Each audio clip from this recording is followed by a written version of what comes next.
The story begins with a girl standing still, lost in thought. I'm like a tool for those people. No, in fact, a tool might have been better. Well, that was the case from the beginning. But I never had any expectations. I was always just a tool. Because no emotions are put into disposable things. Then she folds her hands and, while praying, says, I don't want to. I hope all of them suffer. To save themselves, she pushed me into the abyss. Those guys trampled on me a lot. I will never forgive them. That's why I will agree to make a contract with you. At that moment, the evil god's gaze fell upon her, and he appeared and said, I like this. My contractor. The most powerful and renowned magical family in the Empire, unrivaled in magic. The magical power is passed down through the family Lord Bell. It is something every wizard dreams of. Its influence knows no bounds. He was truly the strongest emperor, the head of the family who led prosperity and glory. Duke Ego Jord Bell, the eldest heir of the family, became a sword master. Estio Jord Bell, the leader and strongest magic knight of the Lord Bells, second son Bansi's Jord Bell, and she was the family's treasure, beloved by all, and inherited all of their magical talents. Miracle Lord Bell. A little girl stands in front of a picture, lost in thought. They were my dreams, my wishes. Even if I couldn't join the circle, I always wanted to be in the circle of the Lord Bells. Even if I was an illegitimate child, I was always judged by other people. Somehow, even if I touched something, they were always disgusted by it. Even that was tolerable for me, because I had a dream. Then suddenly she started running. I want to do my best for a little more. I want to do my best for a little more. I believed they would look back at me, even for once. Then she recalls that, her father said, Lucia, thank God you are here. I am really happy that you are my daughter. I'd waited for a whole year to hear these words from my father. A soft smile. Finally, my wish came true. However, what is that? I wonder what today is. At that moment, Bansi's came and said, Hey, trash girl. Stop struggling and rushing. I prepared the flower path for you. Then he smiled and said, Today is the last day. I will smell that disgusting scent from you. You must be excited, right? Then Estio came and, stopping him, said, Be careful what you say and do, in front of father. However, as you say, she is a waste of time. I guarantee that. Lucia, it's time to complete your mission. Well, as usual, until the end. Hearing this, Lucia speaks. Your complexion never changes. I can't believe you can say so easily. To someone, jump and die. The abyss. To the abyss. Its deep and wide holes appear endless.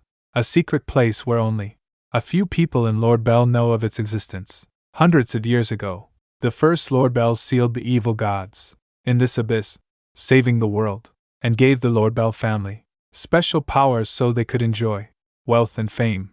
But there was only one critical problem. Once every 100 years, a member of the Lord Bell bloodline must be sacrificed to the abyss. At that moment, she lost in thought. I was stupid to have expectations, even for a moment. I guess all my efforts have been for nothing after all. Then she asked, And father's wishes are the same? Her father, Duke Ego, replied, Lucia, if your soul's sacrifice will continue the glory of our family, it proves your life was worth it.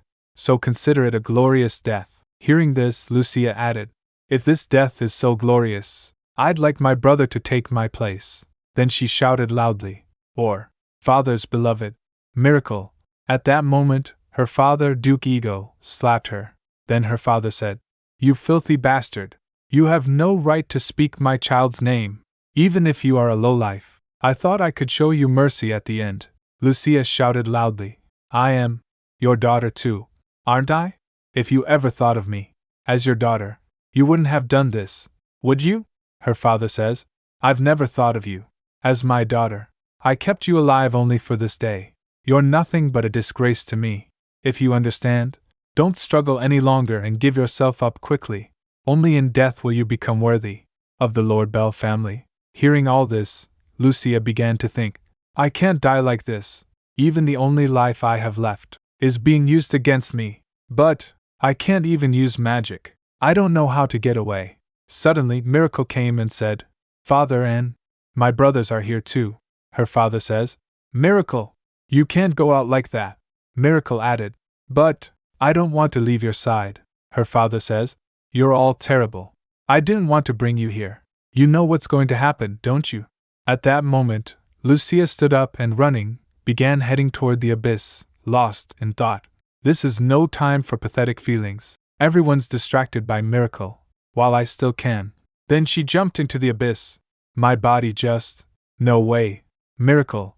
Meanwhile, Miracle looked back and said, "Goodbye, Lucia." She continued thought. I just wanted to be. I just wanted to be part of the family. That's all I wanted. After a little while, the evil god appeared in the abyss. He held Lucia in his arms and smiled as he said, Something strange happened. Something interesting had fallen. She was unconscious. When she was falling into the abyss, she was lost in thought. It was destined to happen after all. I never knew who my parents were. I was born in a red light district and brought up in the lowest class. I was 9 years old and somehow survived by begging. That day, when the bitter cold struck, I thought my life was over. But then, I woke up. I found myself wrapped in warmth, inside the Lorbell family's villa. I had no idea why they helped me. It didn't matter. I was never hungry again. I had a place to stay, somewhere I could escape the cold. It felt like a dream, and when I heard that I actually had a family, I felt like I had everything in the world. But that sweet dream of an illegitimate child was shattered in an instant. I shouted loudly, "Please, open up!" A year after I came to the Lorbell family, Bansies locked me in a room full of vipers, just to torment me. I was so terrified that I begged again and again for help. The door creaked open. I was poisoned on the verge of death, and I lost my sense of taste in the aftermath. Later, Father finally spoke out against Bansies' brutality. Refrain from such mischief. You will be putting yourself in danger as well. When I realized that his only concern was his son, the perpetrator, in an act that could have taken the life of a child, I finally realized the position I was in. I could never be a part of their family. I should have known from the very beginning. Why didn't I give up hope? Maybe I should have tried harder. But it's all in the past now. After a little while, the evil god appeared in the abyss. He held Lucia in his arms and smiled as he said, Something strange happened. Something interesting had fallen. She was unconscious. Then, after some time, when Lucia opened her eyes, she was shocked and began to think, what happened? I'm sure I fell into the abyss. So how am I still alive? It feels like my body is floating in the air. Right. Then suddenly, the evil god said, It feels like your body is floating in the air. Right. Because this world is not like that one. Are you surprised? You're quite timid. Anyway, thank you for your hard work. I'm glad you came. I hope you like the darkness. Perhaps you're… Lucia speaks. Perhaps you're… The evil god said to be sealed in the abyss? Evil god says, This isn't the time for this, is it? You've got to use your head a bit. At that moment, he moved closer to her and added, It's boring, isn't it? Lucia said. Certainly. I don't care who you are. It doesn't change the fact that they are the ones who reap my life. Then she think, There's no doubt about it. This person is the evil god sealed in the abyss. But I never thought he would have such a beautiful form. Is he planning to kill me after toying with me? All I want is a peaceful death and a quiet sleep. And yet, I'm struggling to even do that. He moved closer to her and speaks. What are you thinking so hard about? There's no point in thinking about it when you're a weakling. All you have to do is listen to me. Remember, after using and deceiving you, the scion of Lorbell who pushed you down here, wouldn't you like to ruin their lives with your own hands? Lucia says. In other words, revenge? I can't do that, evil god said. Yes, you can. You have me. Why should you worry? They continue to enjoy glory at the cost of your life, and they continue to enjoy happiness to the hilt. The Lorbell family was built to perfection. It's all just a sand castle built on your sacrifice. It must have been very hard for you to escape death. Hearing all this, she asked, What do you want? I know you won't help me without something in return. Evil god replied, Yes, this is a deal and a contract. In exchange for my help, you help me get out of here, so I can escape this boring, lonely darkness. Only you can do that. She speaks. I don't have the power you're looking for. I can't use the Lorbell blessing, or even their magic. It's worthless. Evil God smiled and says, "You have no idea what you're talking about. Or should I say, you never even knew. All your magic was taken from you. You've been living as a shell, unaware of your true gift. We need to find out who did this to you." Hearing this, she began to think, what does that mean? I had magic powers too? And someone took them from me? Who the hell? At that moment, Evil God speaks. "Lucia, you only have one thing to think about. Your hatred for Lord Bell." Then he placed his hand on his eyes and added, "You've been suppressing your true feelings. Now it's time to reveal them." Then the worst words she had thought of came to her. "I don't want to die. I wish they could all die. Those people who pushed me into the abyss to protect themselves, I will never forgive them," she said. "That's why I'll do it. The contract with you." Hearing this, Evil God smiled and says, "I like this." At that moment, crimson waves of magic erupted from every direction. He moved close to her and added, "I'll tell you one thing. No matter how much blood is spilled, no matter how many screams you hear, you'll be the last one to survive." Then the Evil God kissed her and said, "Until we meet again." She went back in time. Then she shouted loudly, "Please somebody open the door. Why are you doing this? The snake is almost here. Open the door." It was Bansi's Lord Bell. Hearing this, Bansi smiled and asked, "That's quite a reaction today. What do you think? Surely she'll cry this time, won't she?" Servant smiled and replied, "Of course. The little lord asked me to bring him a vicious snake. It's worth it, isn't it?" Then he began to think. He was very demanding that I bring him one. The only snake capable of such a daredevil act is the cart, so, well, he won't care if it's poisoned or not. After a while, Servant asked, "What's the matter?" Bansi's replied, "You idiot! Don't you get it? She was making a fuss earlier, but she's suddenly gone quiet." Servant said, "She must have been bitten by the snake and fainted. It would be difficult for a 10-year-old like Lucia to subdue a snake." Hearing this, Bansi's began to think, "Scum! What kind of a Lord Bell would die from the mere bite of a snake? What the hell did father want with her?" Then Bansi speaks, "Go and check her out. If she faints, I won't be able to see her crying face." Servant says, "Understood." At that moment, Bansi's took a deep breath and asked, "What kind of story shall I make up next?" Servant think, "Huh! That's strange. I thought she got bit near the door." Then Bansi's asked, "What are you just standing there like that for?" Servant replied, "Well, it looks like she was bitten by a snake in the back. There may still be snakes inside, so please be careful."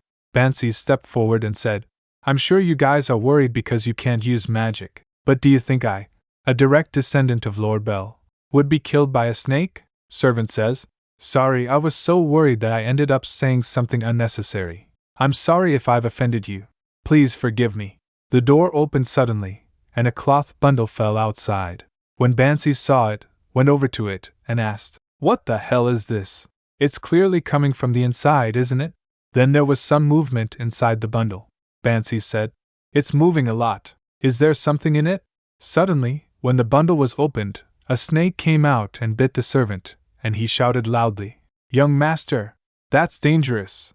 Young master! Please help me! Please!" Bansi's asked, "What the?" At that moment, Lucia came out from behind the door and speaks, "You've finally opened the door." Bansi's. Then she began to think, I really went back in time. This is the servant who released the snake into my room back then. Bansi's, who bullied me so much, is still the same. The only thing that's changed is not me who loses my sense of taste, it's the servant. Then she recalled the evil god's words, "I'll help you." That's what that word meant. Bansi saw her and thought, this is Lucia? There's something different about her. No way. Am I scared of Lucia? Me, the direct descendant? That can't be true. Then he drew her sword and cut the snake's head off. He said, "You're surprisingly good. I never thought you'd be this clever. I've seen some interesting things, so I'll let you off the hook this time. You should be thankful for my generous heart." Lucia saw him and was lost in thought, putting up a fake face to hide his weakness, to the point of being impulsive and unable to control his emotions. "Yes, that's the kind of person you are, Bansi's." Then she speaks, "I was scared of you. I always thought so. But now I see that you are not such a big deal." Bansi's. Hearing this, he smiled and said, "I think you've finally lost your mind. The snakes got you, didn't they? You know that yourself, right?" Lucia says, You're not as smart as the other son, or as well liked as Miracle. If I were to take the name, Lord Bell, from you. Hearing this, he drew his sword at her. Lucia asked, "What's the difference between you and me?" He got angry, his magic emerged, and he asked, "How dare you?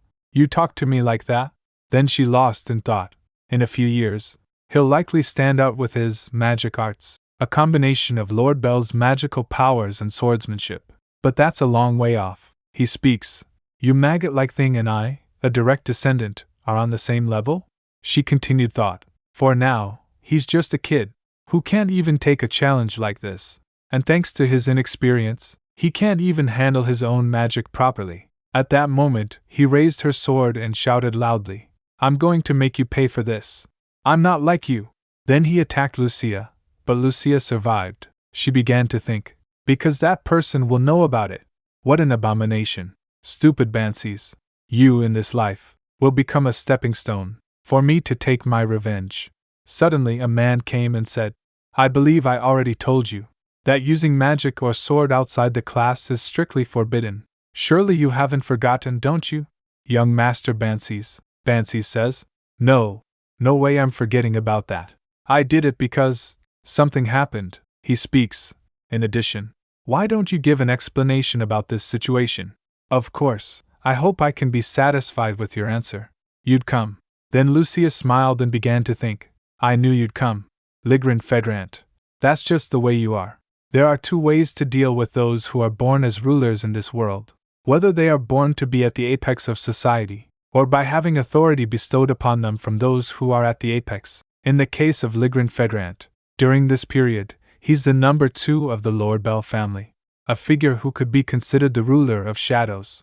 He serves as the head butler and assistant of the head of the Lord Bell family, to the point where he's entrusted with the education of the direct descendants. It wouldn't be an exaggeration to say he's the person the head trusts the most. Since that kind of person came all the way here, he must have felt the unskilled magic coming from Bansies before breakfast. If it were my previous self, I would have been satisfied just seeing Bansies in this state. But I couldn't care less about that petty goal anymore. Then Lucia stepped forward and speaks. Head butler, would you mind if I give the explanation instead? Because it seems like my brother is still shaken by what happened earlier. Ligrin Fedran asked. You are going to stand in his place? She replied. Precisely. Only if you allow me. For someone who has control over the Lord Bell family, there's absolutely no way he wouldn't understand this situation. Even so, he heartlessly left the servant, who got bitten by a venomous snake. There's only one reason why he didn't check the condition of the child who could have been seriously injured by the sword.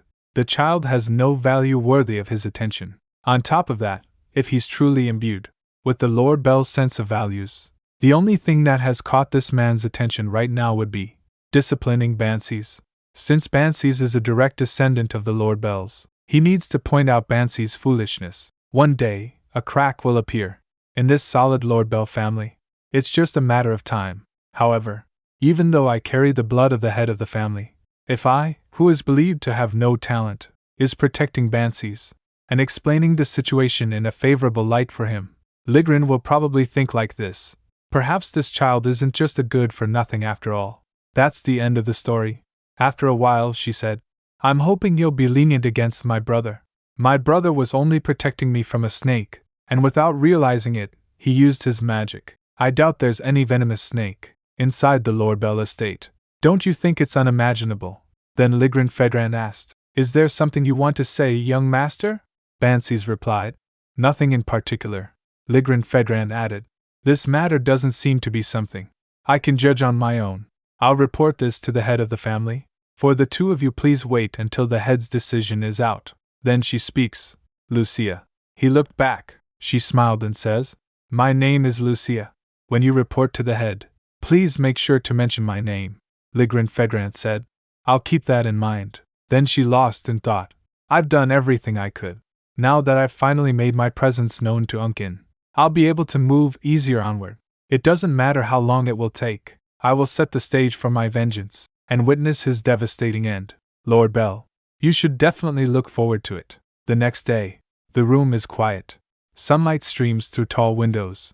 She began to think, this is the first time The first time I was able to speak my mind so boldly to those two. In my past life, I never would have imagined the look on Bansi's face after Ligren left. It was priceless. Then she saw a bundle of cloth. At that moment, she recalls that.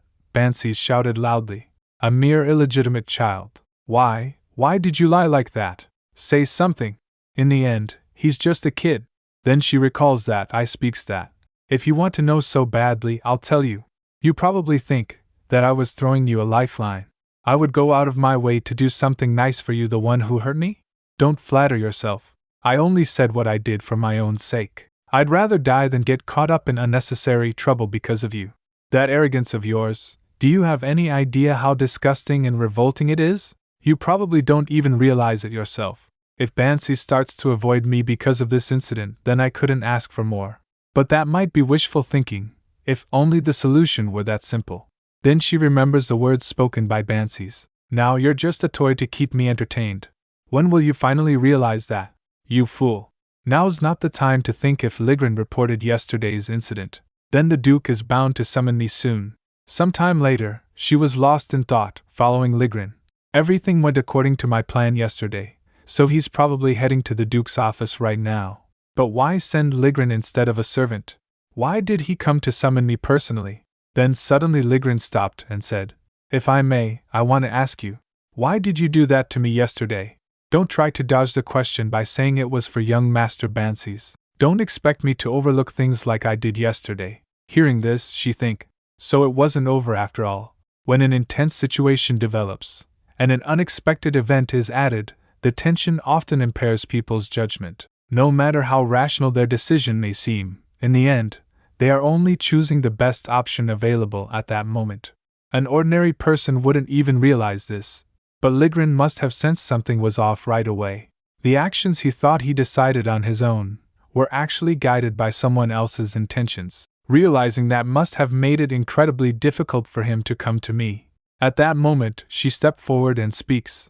I apologize. I will take full responsibility for my own mistakes. Ligren asked, So does that mean, Lucia, that you really? Hearing this, she think again. But there's no need to go that far just yet. Then she bowed and replied, For now, I just wanted the head butler to remember my name. This much is enough. Ligren speaks. You did all that, just for something so trivial? For what purpose? She added. If I were truly a member of this family, I wouldn't have lied to the head butler. If I failed to earn his recognition, I could simply blame it on my own inadequacy. But I am a child of the Lord. How could I ever allow my immaturity to tarnish his name? Even if I am insulted and denied acknowledgement, I am still undeniably a member of the Lord Bell family. Ligren says, I understand what you are trying to say. However, it seems you are mistaken about one thing. You may take pride in being a member of the Lord Bell family, but you should not speak those words so easily. No matter how small the matter, you must always obtain his approval first, except for Ego Lord Bell, the head of the house. This door is sealed with a special enchantment, ensuring that no one may enter unless granted permission by the Lord himself. The only ones allowed in here are a select few, including myself, as well as the Lord's sons and daughters. Even mentioning the Lord's bloodline is beyond your place. Do you understand now? Then he took his hand, moved forward, and said, So remember this well. Right now, you have neither the right nor the authority to do that. As soon as her hand moved forward, a magic circle appeared. Then he said, So, remember this well. Right now, you have neither the right nor the authority to do that. The pattern will appear in an hour. Consider this a temporary chance I'm giving you. Prove it. Prove that all the effort I've put into you wasn't wasted. The door opened, and she went inside. The Duke was standing there. At that moment, she lost in thought, deprived of affection. No words described me better at that time. Father. Just once, I wanted to feel a father's love. Just once, I wanted him to acknowledge me. That's why I never stopped calling him father. Father. Even in the end, though I was mocked and despised, it was fine. At least now, I realize how foolish I was back then.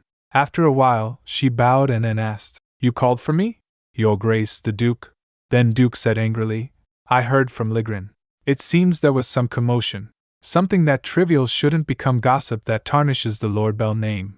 Rumors have a way of getting blown out of proportion. Then he started writing something. Hearing this, she think, he's still the same as ever. Because of Bansies, I almost got bitten by a venomous snake. That could have been a real disaster.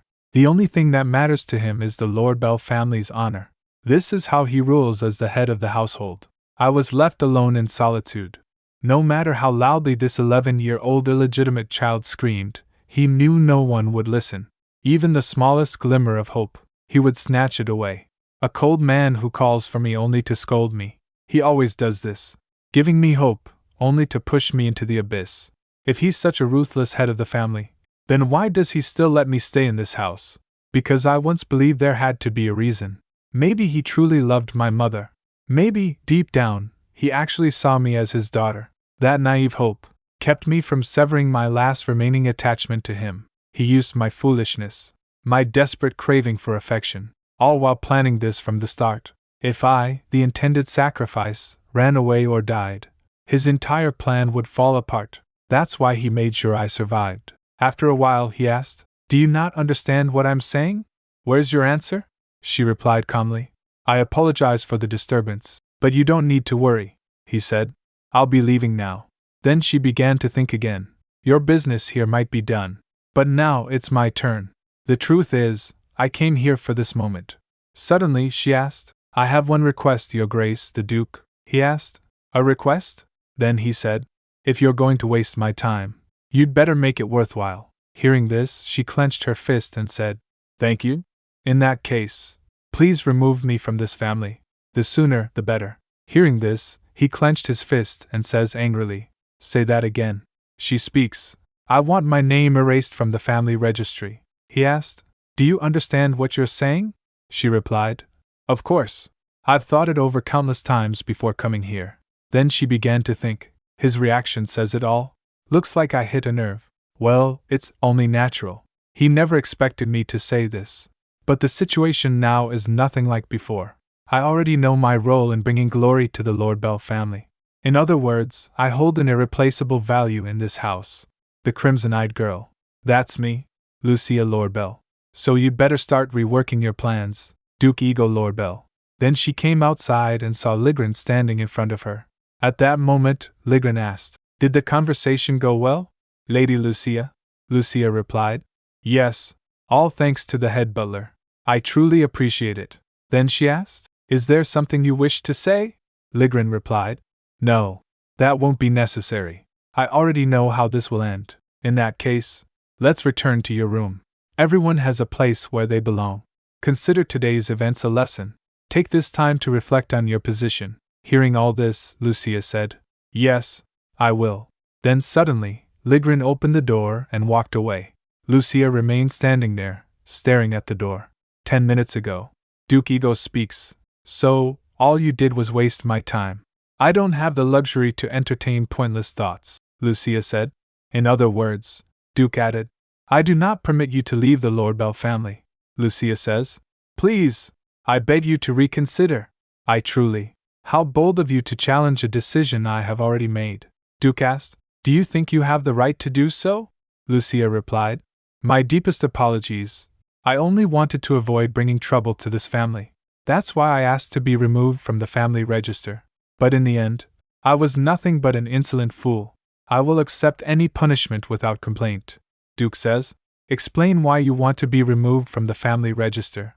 I will determine your punishment accordingly. You said you've thought about this for a long time. But if it was only yesterday's minor incident that led to this decision, then be prepared to face the consequences." Hearing this, Lucia said, "I am deeply grateful for your Grace's generosity and broad-mindedness. However, if I may explain my reason for making this request, my existence is the only stain upon your Grace." Then Duke asked, "What do you mean?" She replied, "I am well aware of it. A true member of the Lord Bell family must be someone who has no shortcomings, and fulfills their duties without fail. Their sole purpose is to elevate the name of Lord Bell. That is their reason for existing. And yet, despite receiving your Grace's generosity, and being granted the privilege of living in this grand estate, I have done nothing but tarnish the family's honor with my inadequacies, because I caused doubts within the family. Even my mere presence has cast doubt on your decision to bring me here. Something like that must never happen. That is why, I beg you remove me from the family register. Tears were flowing from her eyes. Hearing all this, Duke speaks. As I expected, this was a waste of time. Your way of thinking has been flawed from the start. Therefore, I will not entertain any more talk about your desire to leave this family. The decisions I make within this house are absolute, including my decision to bring you here. So fulfill your duties properly, Lucia. That is my final ruling on this matter. At that moment, she stood there, lost in thought. I knew from the start my request would be denied. But this was something I had to confront sooner or later. The only way to improve my standing in this house is to obey the Duke's orders, and to do that, I need a justification that serves me, not just meaningless pity. I am not a pitiful fool seeking the Duke's affection. I am proving that I understand my place, and am willing to be this family's loyal hound. Soon enough, a chance will come. I even dared to request removal from the family register, to show my resolve. If I remained obedient like in my past life, then tearing down the Lord Bell's stronghold would be impossible. For now, I must prepare for the day. My worth as a member of the Lord Bell family will be tested. I have to give everything to achieve that. After a while, she smiled and said, Even so, was I being too reckless? Then she thought again. I know the Duke will never cast me aside, but angering him is a huge risk.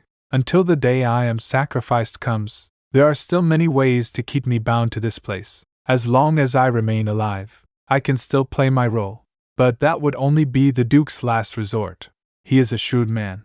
After a while, the Duke's gaze fell upon what he had written. Possibility of an escape attempt, necessary countermeasures, reinforced security around the confinement area, possible reckless or impulsive actions. There is a curse placed upon those of the Lord Bell bloodline, one known as rampage.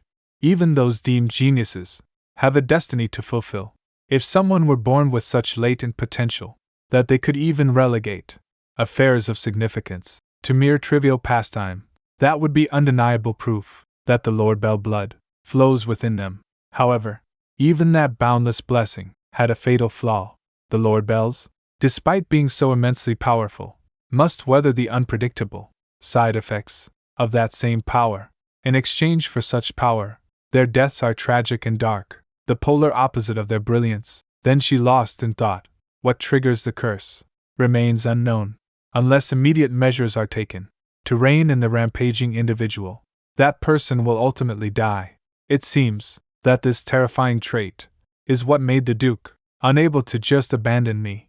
If some kind of problem arises, and I go on a rampage. She was standing in front of her family picture. Suddenly, she started walking and lost in thought. One of them needs to be chosen to be the next sacrifice. I've already done all I can. It'll probably be some time before the Duke changes my circumstances. First, I should begin by looking into methods to undo the evil God's seal on him. He's the one who facilitated my revenge. Because of that, I will put my all into granting his wish. It's the condition of our contract, after all. Since that's the case, there's only one place I need to go. At that moment, she stopped in front of a door and began to think. In this world, a library is believed to hold all the truths. Lord Bell Library. I'm amazed every time I see it. It's built on a scale comparable to a castle. It was originally built for the progenitor of the Lord Bell family, a woman with a keen interest in reading. The dedication of all her successors, who poured their all into this library to carry on her will, has allowed it to now stand as one of the 3 major libraries of the empire. For that reason, management strictly limits who can enter. However, then she stepped forward. As soon as she placed her hand on the door, a pattern appeared and the magic began. She looked at it and started thinking again. Today, I am one of those people. The door opened, and she stepped inside. She was astonished to see the library and began to think again. Last time, I was so focused on hiding from Bansies that I couldn't take it in. But it's so vast. It seems it will take quite a while for me to find the books and documents I need. There's one thing that's bothering me, though. Suddenly, a man came and asked, "Who are you? Entering this library without permission is forbidden. Are you the young lady who got invited by the Duke?" Then he said, "If you've lost your way, as the librarian I will guide you. But before that, may I know your name?" She replied, "I'm not lost. I came to this library because I have something to do." Cyrus, the librarian, the Smore family, loyal servants of House Lord Bell. They take pride in their legacy. As librarians, Cyrus, in particular, takes this pride to the extreme. He is unwaveringly devoted to serving House Lord Bell, valuing it more than his own life. In short, he's a fanatic. Then Cyrus shouted loudly, "What are you doing here? This is a revered place. Only those granted permission from that person may enter, of his bloodline or not. This is no place for someone who dares not breathe the same air as the family head. If you understand, then?" "Quickly," she said calmly. "It's funny, given the name I inherited from my father. I don't think you have the authority to turn me away, Cyrus. Wouldn't that mean you're blatantly defying the family head's will? If father were to learn about this, I wonder what he'd think of you. Wouldn't he be utterly disappointed?" Hearing this, Cyrus speaks. "Miss Lucia, about that, could you please hear me out?" Meanwhile, Bansi stood with his head bowed, his sword lying on the ground. He looked at his hands and speaks angrily. "Damn it, it's all her fault. Because of her, father." Hearing this, his asked, "Why would you draw your sword? Over something so trivial? I suppose you're still not aware of the position you're in. You have not yet proven you're a true, direct descendant. Make sure to keep that in mind," Bansi says. "Yes, I will. I apologize. Getting scolded by father. Because of that filthy girl. Lucia, I'll definitely make you pay for this. Just you wait." On the other side, Cyrus asked, "Lady Lucia, so, would you please hear me out?" Then he said, "I'm just a simple commoner who has sworn loyalty to the Duke and served him for many years, and more importantly, there is no way I would go against the Duke's orders. So, about what happened earlier." Hearing all this, Lucia says, "It was just a misunderstanding, right? I understand your loyalty to Lord Bell. Don't worry. I won't tell the Duke about what happened today. After all, I wouldn't want you to get into trouble over something like this." Cyrus said, "Thank you. I'd really appreciate it if you could do that." Then she lost. I never thought he'd turn his back so quickly, just to avoid attracting the Duke's attention. How pathetic. But still, if he's going to use the name, Lord Bell, as a shield, he should at least understand the consequences. He's timid, but if it's to protect this caste and his precious library, he's the kind of person who wouldn't hesitate to use dirty tricks. I'll be coming here often from now on, so I hope you don't mind me barging in like this. After a while, she bent down, picked up the book, and said, "Anyway, it seems we've cleared up our misunderstanding. There's no issue with me using this library, so..." Then she asked, "Cyrus, how about we go back now?" Cyrus was frightened. On the other side, Bansi's is looking for her. He saw her and said, "That girl, where did she go? As usual, she's a genius at irritating people." Then he recalled that normally, she'd be waiting outside my father's room all day, but now she's chatting with the maids to get their attention. At that moment, he smiled and speaks, "So, am I scared? Now that I think about it, she was completely out of her mind yesterday. Maybe she's actually afraid of that venomous snake? If I think of it that way, it would sense why she'd say that to me." Then suddenly he saw Cyrus and Ligrin standing there, and Cyrus said, "Sir Ligrin, why would you say something like that? It's the truth. Please believe me. That creepy child has entered the Lord Bell library, but that little girl won't just obey quietly. Before she left, she made it clear that I should never speak to her again." Ligrin, having heard all this, looked at his watch and says, "I understand your concern. You are in charge of the archives, after all. But for now, we won't pursue this any further. However, in the future be more careful with your words. As of today, the Duke has announced a new policy regarding the care of Lucia." Cyrus asked. "A new policy?" Ligrin replied. "Since you don't seem to know, let me explain. I've been instructed to relay this to all staff in the mansion. Once this policy is issued, Lucia Lord Bell will be moved from the 4th floor, where she had been staying, to a guest room on the 3rd floor. Additionally, all staff must treat Lucia Lord Bell with the same respect. Anyone who violates this will be punished in the Duke's name." Hearing this, Cyrus shocked and speaks, "If I remember correctly, the 3rd floor is where members of the imperial family and distinguished guests from other countries are welcomed. So, that girl is actually the Duke's. Ah, how rude I've been to her all this time." Suddenly, Sir Ligrin lost in thought. It makes sense to think that way. Just a few days ago, That child was treated like a maid after all. And then, everything changed in an instant. Then he recalled that she had said, "Mr. Chief Butler, if you don't mind, may I explain?" That girl who always looked so foolish and miserable. He recalled that again, she had said, "I am also a member of the Lord Bell family." She claimed to be a Lord Bell from the start, so, I guess. Does that mean she was noble blood? On the other side, Lucia had arrived at the library. She looks at the books and thinks, I guess it's not going to be easy to find after all. Of course, one reason is that there are so many items in the warehouse. No matter how much I search, I can't find anything related to evil gods. But I can't ask Cyrus to help me look for it. I'm looking for a book about sealing the evil god. If the Duke finds out about this, I don't know what will happen to me. For now, it's actually a good thing that Cyrus, who was questioning my motives, isn't at his desk. And thanks to that, I heard rumors that he hid it in a special storage room. This is quite a discovery. If only those who pass the eligibility test and are proven to be direct descendants can enter this room, then I might finally find some answers here. Then she closed her eyes and thought, in my previous life, I never even had the chance to take the eligibility test. Even if I had, there was a high chance I would have lost my life in the process. This time I'll clear it no matter what. But of course, it's a long way to get there. Suddenly, Bansies came and shouted loudly, I found you, Lucia. Did you really think I wouldn't find you just because you hid here? Too bad for you, finding you was easy. You have no idea how much trouble you've caused me. I was so angry I couldn't sleep. All because you got carried away and said all that nonsense yesterday. He stepped forward, held her by the hand, and said with a smile, I guess you are prepared for this because I'm the direct descendant. I'll teach you a lesson. She speaks. Ha! I can't believe I'm wasting this precious time on such nonsense. I don't know what you're going to do, but if you're going to do it, can you get it done quickly? Sorry, but I don't have enough time to deal with that sort of thing. Also, whatever you do, could you let go of my hand first? He let go of the hand. Then he think, what's going on? I didn't see this coming. She has always been a bit of a cheeky bastard, but this is just gonna ruin my whole plan. If it's true, I should at least show my generosity as a direct descendant.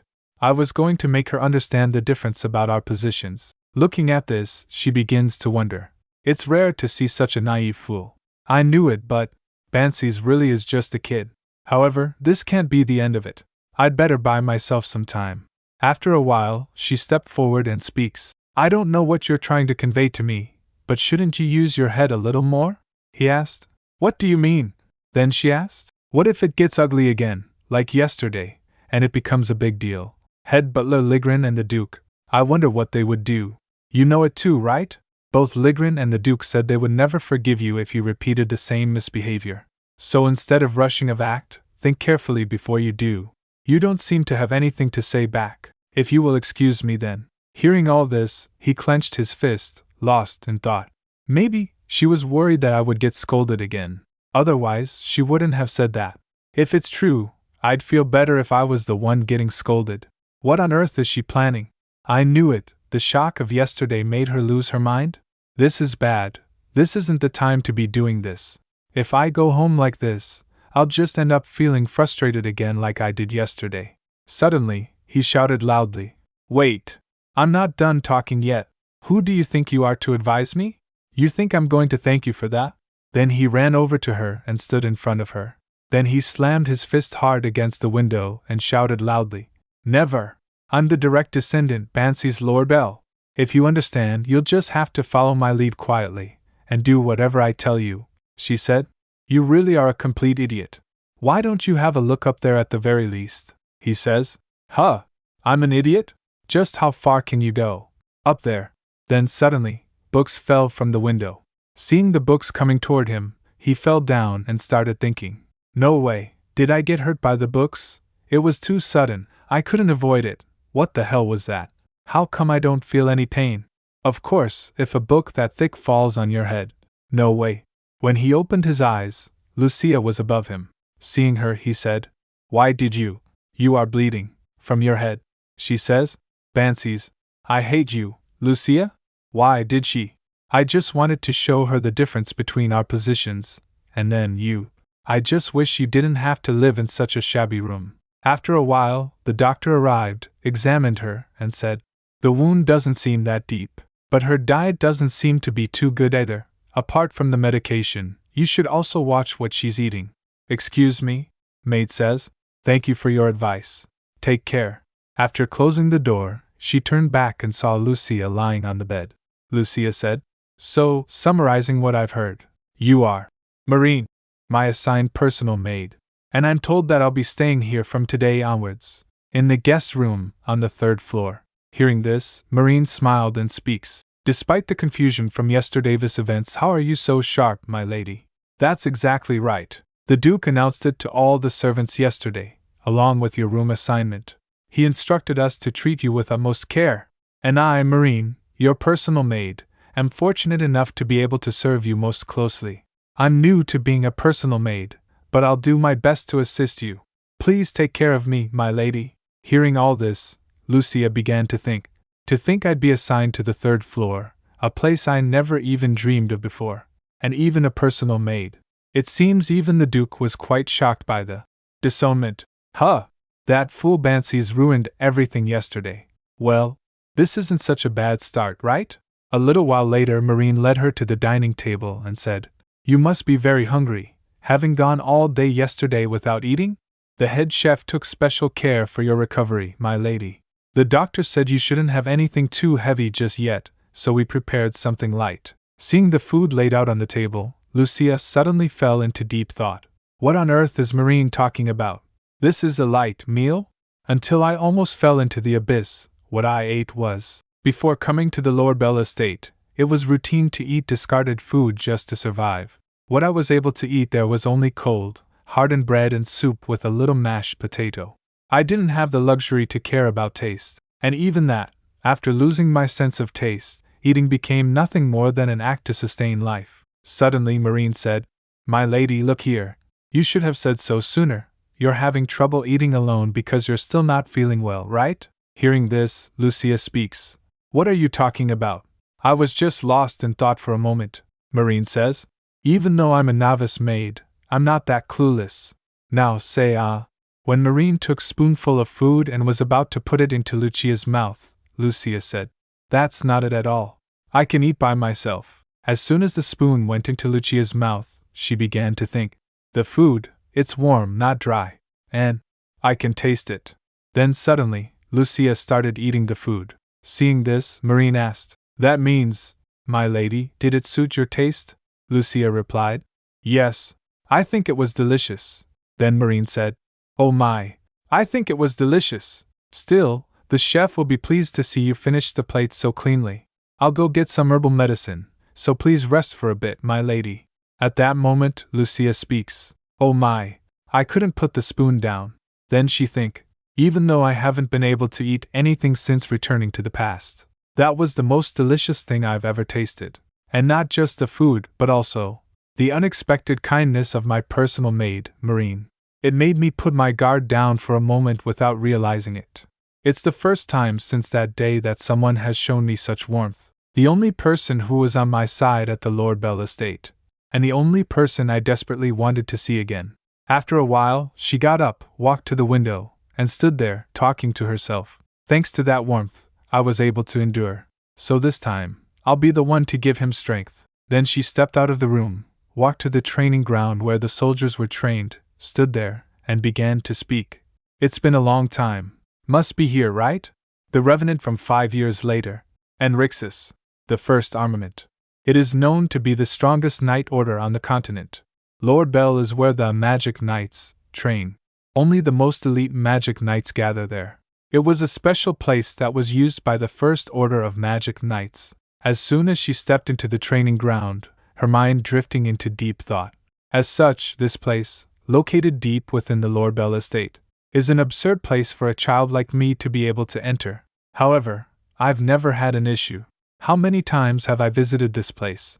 Of course, it must have been more than I should have. The first armament truly lives up to their reputation. They're all very talented indeed.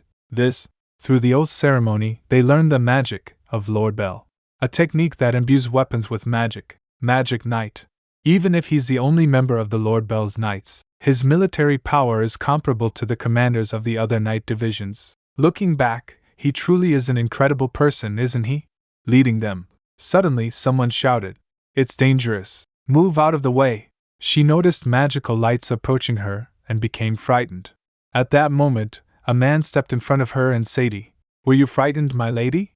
Please give me a moment." He stopped the lights with his power, and the whole battlefield was filled with smoke. Then he stepped back and said, "You must have been scared, but you've done well. It's all over now.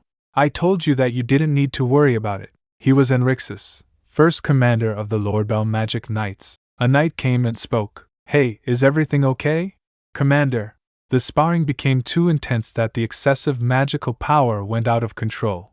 Another knight says, "I didn't expect a child to be in a place like this." Hearing all this, Enrixus asked, "Could you please cover your ears for a moment?" The knight said, "Commander?" Enrixus shouted loudly, "You guys are idiots. I've told you plenty of times that you need to be more careful when handling your magic. Do you have any idea what kind of disasters can happen because of it? It's just like before." The knights bowed their heads and said, "Forgive us, Commander. We truly did not expect the child to be here." Enrixus speaks angrily, "I don't want to hear any of your excuses." Then he asked, "Do you think having those thoughts would be useful in case of an emergency situation?" "He is extremely scary and strict with his subordinates," he said. "Our duty is to subdue the demons. Don't you know what would happen if you were distracted for even just a moment? You are the proud members that I've chosen and watched for quite a long time. So please don't take today's incident lightly." The knight says, "We'll keep that in mind, Commander." A strict man who has a gentleness in his heart. After the knights left, he asked, "My lady, I was so angry that I forgot to ask. How did you end up here?" Then suddenly he held his head and said, "Ha! No, the problem is what kind of parents let their child roam around in a dangerous place like this." She smiled and says, "As expected, it's warm."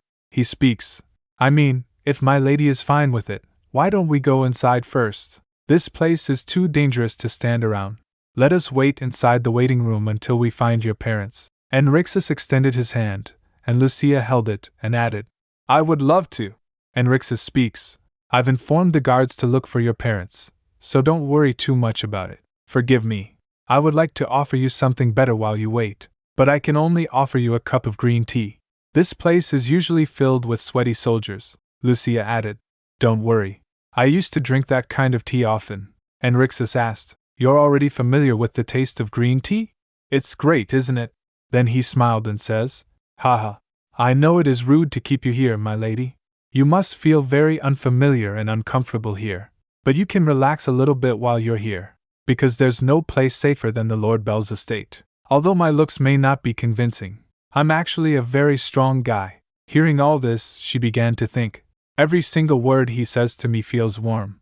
It also makes me want to cry, because you are that type of person, while I can't be like who you currently are." After a while, she said, "First commander of the knights, Enrixus." Enrixus says, "You know who I am?" Lucia asked, "Why are you pretending not to?" "Answer me, Sir Enrixus," he replied. "I thought I was doing a good job pretending. Was it that obvious?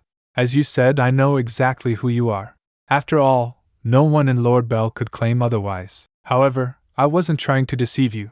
It's just, I suppose I got angry without realizing it. Angry at Lord Bell's irresponsibility and cruelty. No matter what, the person sitting before me is just a child in need of protection. And yet when I heard how you've been living here, all because of some absurd adult circumstances, it always weighed on my mind. And seeing you today nearly caught in a terrible accident, it made me have presumptuous thoughts, that if I just turned a blind eye, maybe, at least in this place, you could find a moment's rest. Even so, it was wrong of me to deceive you." Then he stood up and bowed slightly, saying, "I apologize for that, my lady." Hearing all this, she lost in thought. Who would have ever imagined that the Knight Commander of Lord Bell would offer a sincere apology to a mere illegitimate child of the family? If it had been anyone else, I would have assumed it was a lie, just another trick to deceive me. But in the past, Ain had always been this way. In my previous life, I first met him when I was hiding in the corner of the training grounds, unable to endure the torment any longer. He had no reason to get involved, yet he came to find me. And without asking a single question, he spoke in a quiet voice. Then she recalled that, he said, "If you have nowhere else to go, come here. I'll always be waiting for you." At first, I didn't believe him. But every time things got hard, those words echoed in my mind. And when I finally went back deciding to take the risk, he simply said, "She recalled that again," he said. "I'm glad you're here." After a while, she says, "I'll accept your apology." Hearing this, he shocked and asked, "Really, my lady?" She replied, "But in exchange, I have a proposal." He sat down and said, "All of a sudden? Well, I did wrong, so I'll at least hear you out." Then he asked, "What is it you want to propose?" She replied, "Please become my swordsmanship instructor." Hearing this, he stood up in shock and asked, "My lady, did I hear that correctly?" She replied calmly, "If you heard me ask you to be my swordsmanship instructor, then yes." Then he took a long breath and said, "My lady, I didn't expect you to be so full of surprises. I do feel guilty about today, so if possible, I'd like to accept your proposal. But I just can't. I don't know if you're aware, but I don't take on disciples, and in this place, that's simply not an option for me. So I'll pretend I never heard your request." At that moment, she lost in thought. Ain refusing so firmly was a wise decision, considering his usual character. Looking after a neglected child of the family wouldn't be an issue, but becoming the personal student of Lord Bell's Knight Commander? That's an entirely different matter. If that student carried Lord Bell blood, the consequences would be beyond control. It would directly impact the successor dispute. After a while, he began to think, "If I were just an ordinary knight, I'd gladly teach you. Any disadvantages I faced because of it, I would wear them as an honorable badge of a knight. But, the moment the first knight command, take in a student, the aftermath would tear apart only the weakest. The struggles he faced to reach the position of commander, the greed and malice of those hungry for power, are darker and filthier than anything else. And if we're talking about the successor battle of a high-ranking noble house like Lord Bell, the days ahead would be nothing short of nightmarish. That's why he needed to make her give up completely." After a little while, she said, "I know what concerns you, but those worries won't be a problem. As an illegitimate child, I have no right to inherit the house, so the successor dispute has nothing to do with me. Besides, I'm not asking you to support me indefinitely, just 3 months. Only until the qualification exam in 3 months. You just need to train me until then. I know how busy you are, sir, so if you could spare just a little time, I'll handle the rest on my own. For now, I just need to build my stamina." He speaks. "Hold on. What exactly are you talking about? I just told you, I have no intention of taking on a student."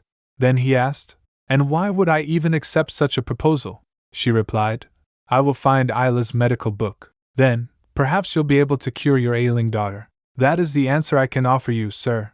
Isla's medical book. Before Isla, who was called the Divine Healer, passed away, she recorded her medical knowledge in a book, a legendary, elusive tome said to make anything possible through medicine. Whether it truly exists was doubtful. However, Ain believed that if the book were real, it was most likely stored in the Lord Bell archives, where countless rare texts were kept. To save his daughter, who was suffering from an incurable disease, he joined the Lord Bell Knights, and to protect his daughter from any dangers that might arise in the process, he kept her existence a complete secret. After a while, he speaks. "Who are you, really? No, more than that, who the hell put you up to this?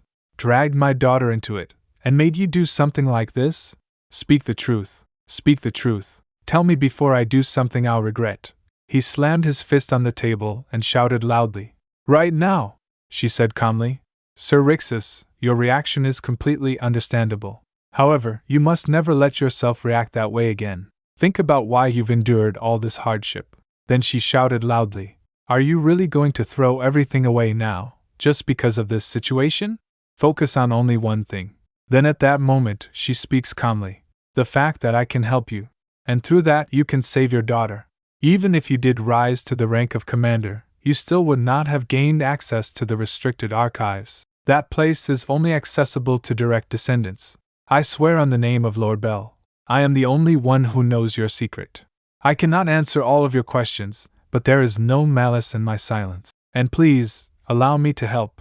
That is all I ask. This time around, let me be the one to help you."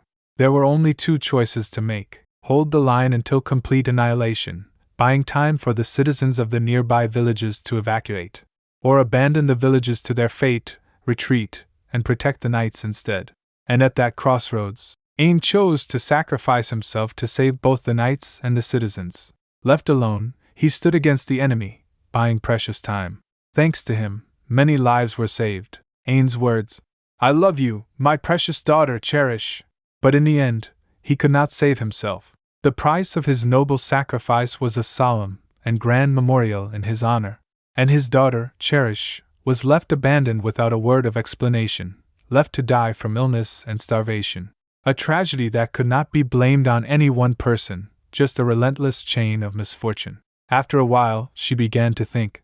The final words Sir Aang supposedly left to his knights, "Return home immediately," were never carried out, because those who followed him were too overwhelmed by grief. They just needed a moment to mourn. An unforeseen accident befell Cherish's caretaker, and the tragedy that followed was inevitable. But still, it shouldn't have ended like that. Why did someone who gave up everything, even his own life, have to suffer so much in the end? Why did it have to end in such a terrible tragedy? No matter what happens, I will stop it. I will become his hope, he thought. No matter how I look at it, this situation makes no sense. No one should know about my daughter, Cherish. There is no possible way. Even if someone did find out, there is absolutely no chance they could have linked it to my goal. Isla's medical book, because I have never told anyone about it. From the very beginning, is the girl standing in front of me really who she claims to be? Everything about this is throwing me into chaos. Why is she so sad? That girl, looking like she's about to shatter, why is she holding back such overwhelming sorrow? I don't understand. I should interrogate her. I should keep doubting her until the very end. After a while, he asked, "Maybe I've grown soft with age. Can you take responsibility for that statement? Are you truly saying you can give me Isla's medical book?" She replied, "Of course, sir. I will place it in your hands without fail." He asked, "But if you failed the direct lineage test, then what will you do?" She replied, "You don't need to worry about that, because my mentor was none other than Sir Enrixus himself." Hearing this, he started laughing and said, "I'll be counting on you from now on, Lady Lucia." Then, before we get into the main discussion, I think it would be best to first settle the issues between us. I won't ask any further about how you learned my secret. Everyone has things they wish to keep hidden, and having mine exposed is entirely my own fault. In fact, I commend you for the preparation you put into achieving your goal. Hearing this, she lost in thought. If he had truly intended to pressure me, there would have been no need to take on such risks. At that moment, he stood up and asked, "Young lady, didn't you say earlier that you were good at drinking tea?" She replied, "Well, I did say that. This is just too strange." Seeing this, he began to think, as expected, no matter how I look at her, she just seems like a child to me. A short while later, Enrixus entered the room where the training equipment was kept. As soon as he opened the door, Lucia was surprised. She looked around the room in shock. Enrixus said, "From now on, you'll be learning a lot here. Not just swordsmanship, but everything you need to pass the trial. As you know, the direct lineage trial is a test to assess the potential of the family's heirs, and overcoming it requires great physical strength and extensive knowledge. With your intelligence, I doubt you'll have much trouble with the academic aspects, but the real issue is your stamina. Stamina is something that's difficult to build up in a short time. You're probably going to struggle quite a bit in this area."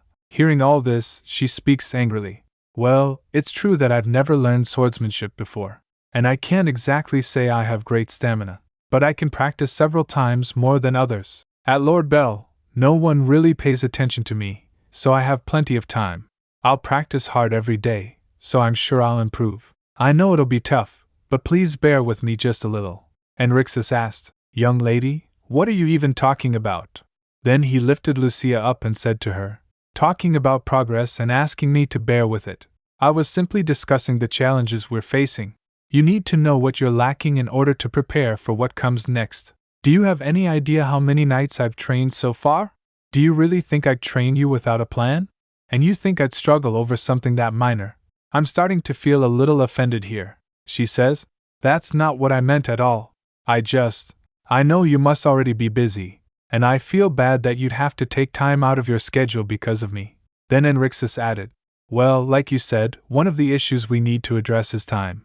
So, young lady, why don't you become my official disciple? Not a temporary 3-month contract as you proposed, but a real master-disciple relationship, officially approved by the Duke. That way, according to Lord Bell's rules, we can formally allocate training time as part of your lessons. She speaks. But, if you take me in as an official disciple, it'll cause a lot of trouble for you, Sir Rixus. And more than anything. In the meantime, head steward Ligrin appeared. Seeing him, Rixus said, "You have come a long way to get here." Head steward Ligrin. Head steward stepped forward, then bowed and said, "Please excuse the rudeness of my unannounced visit." Rixus speaks. "Head steward, what do you mean by rude? Such words make me feel a little hurt." Then Rixus looked at Lucia, who was standing with her head lowered. At that moment he says, "Rather, why don't we move to a different location? This place is dusty and not suitable for a proper conversation." Head steward speaks. "I appreciate the suggestion, but let's save our conversation for later. I'm just here to sort a few things out today. You should know, young lady, due to your current reckless behavior, certain consequences have arisen." Lucia asked. "What do you mean?" Ligrin replied. "Marine, who couldn't even properly track your whereabouts, has been deemed irresponsible, and the deputy's day, which should have been spent on training, was wasted on such trivial matters." Hearing this, a knight asked to himself, What should I do?" Ligrin added, "Most importantly, you are wasting the commander's time. Do you truly think you have the right to do such things, young lady? The value of time is by no means equal. So stop causing trouble and prepare to return to your position. Even now, precious time is passing. And Commander, I apologize for the troublesome situation she caused today." Hearing all this, Rixus said angrily, "Enough. Let's leave it at that." "I think you've said enough, head steward. The issue here isn't with the young lady, but with someone else." Ligrin asked. "Someone else?" Rixus asked. "Why ask when you already know?" Then he said, "From the very beginning, it seemed like the Lord Bell family didn't care what the young lady did. Even the servants here behaved the same way. So the young lady simply acted as usual, and now you're turning this into a problem. The only thing Lord Bell has given to the young lady so far is not freedom, but neglect. To a mere 10-year-old child, no less. However, I know very well that such a thing could never be. I trust that you, head steward, would not have allowed such negligence to pass. I was simply trying to clarify, in case there were those who might misunderstand, but my words may have been a little harsh. The issue I'm talking about is with those people, you see. I apologize if I've upset you, head steward. But that doesn't mean the young lady did the right thing. The head steward came all the way here because he was worried." Then Rixus looked at Lucia, winked, and said more. "The reason the young lady could roam freely was because the mansion was safe. Right?" Seeing this, she smiled. Then she bowed her head and says, "I'm sorry, head steward Ligrin. I wasn't thinking straight. I'll be more careful from now on." At that moment, Rixus smiled and said, "I should have been more attentive. I apologize for causing trouble. Also, if you think the young lady is being a burden, then that's a misunderstanding. In fact, it's such a delightful day." Hearing this, he turned back and speaks. "I understand the commander's intentions well. I hope those intentions are for the sake of Lord Bell." It was quite late at night. Lucia walked behind Ligrin, lost in thought. "I expected to hear something on the way here. Is this how it all ends? Well, even if he's the head steward, he can't easily ignore Ain's words. No matter what anyone says, he's one of the key figures in the family. In a different situation, the head steward wouldn't have backed down so easily. But today, he was in a position where he couldn't do much.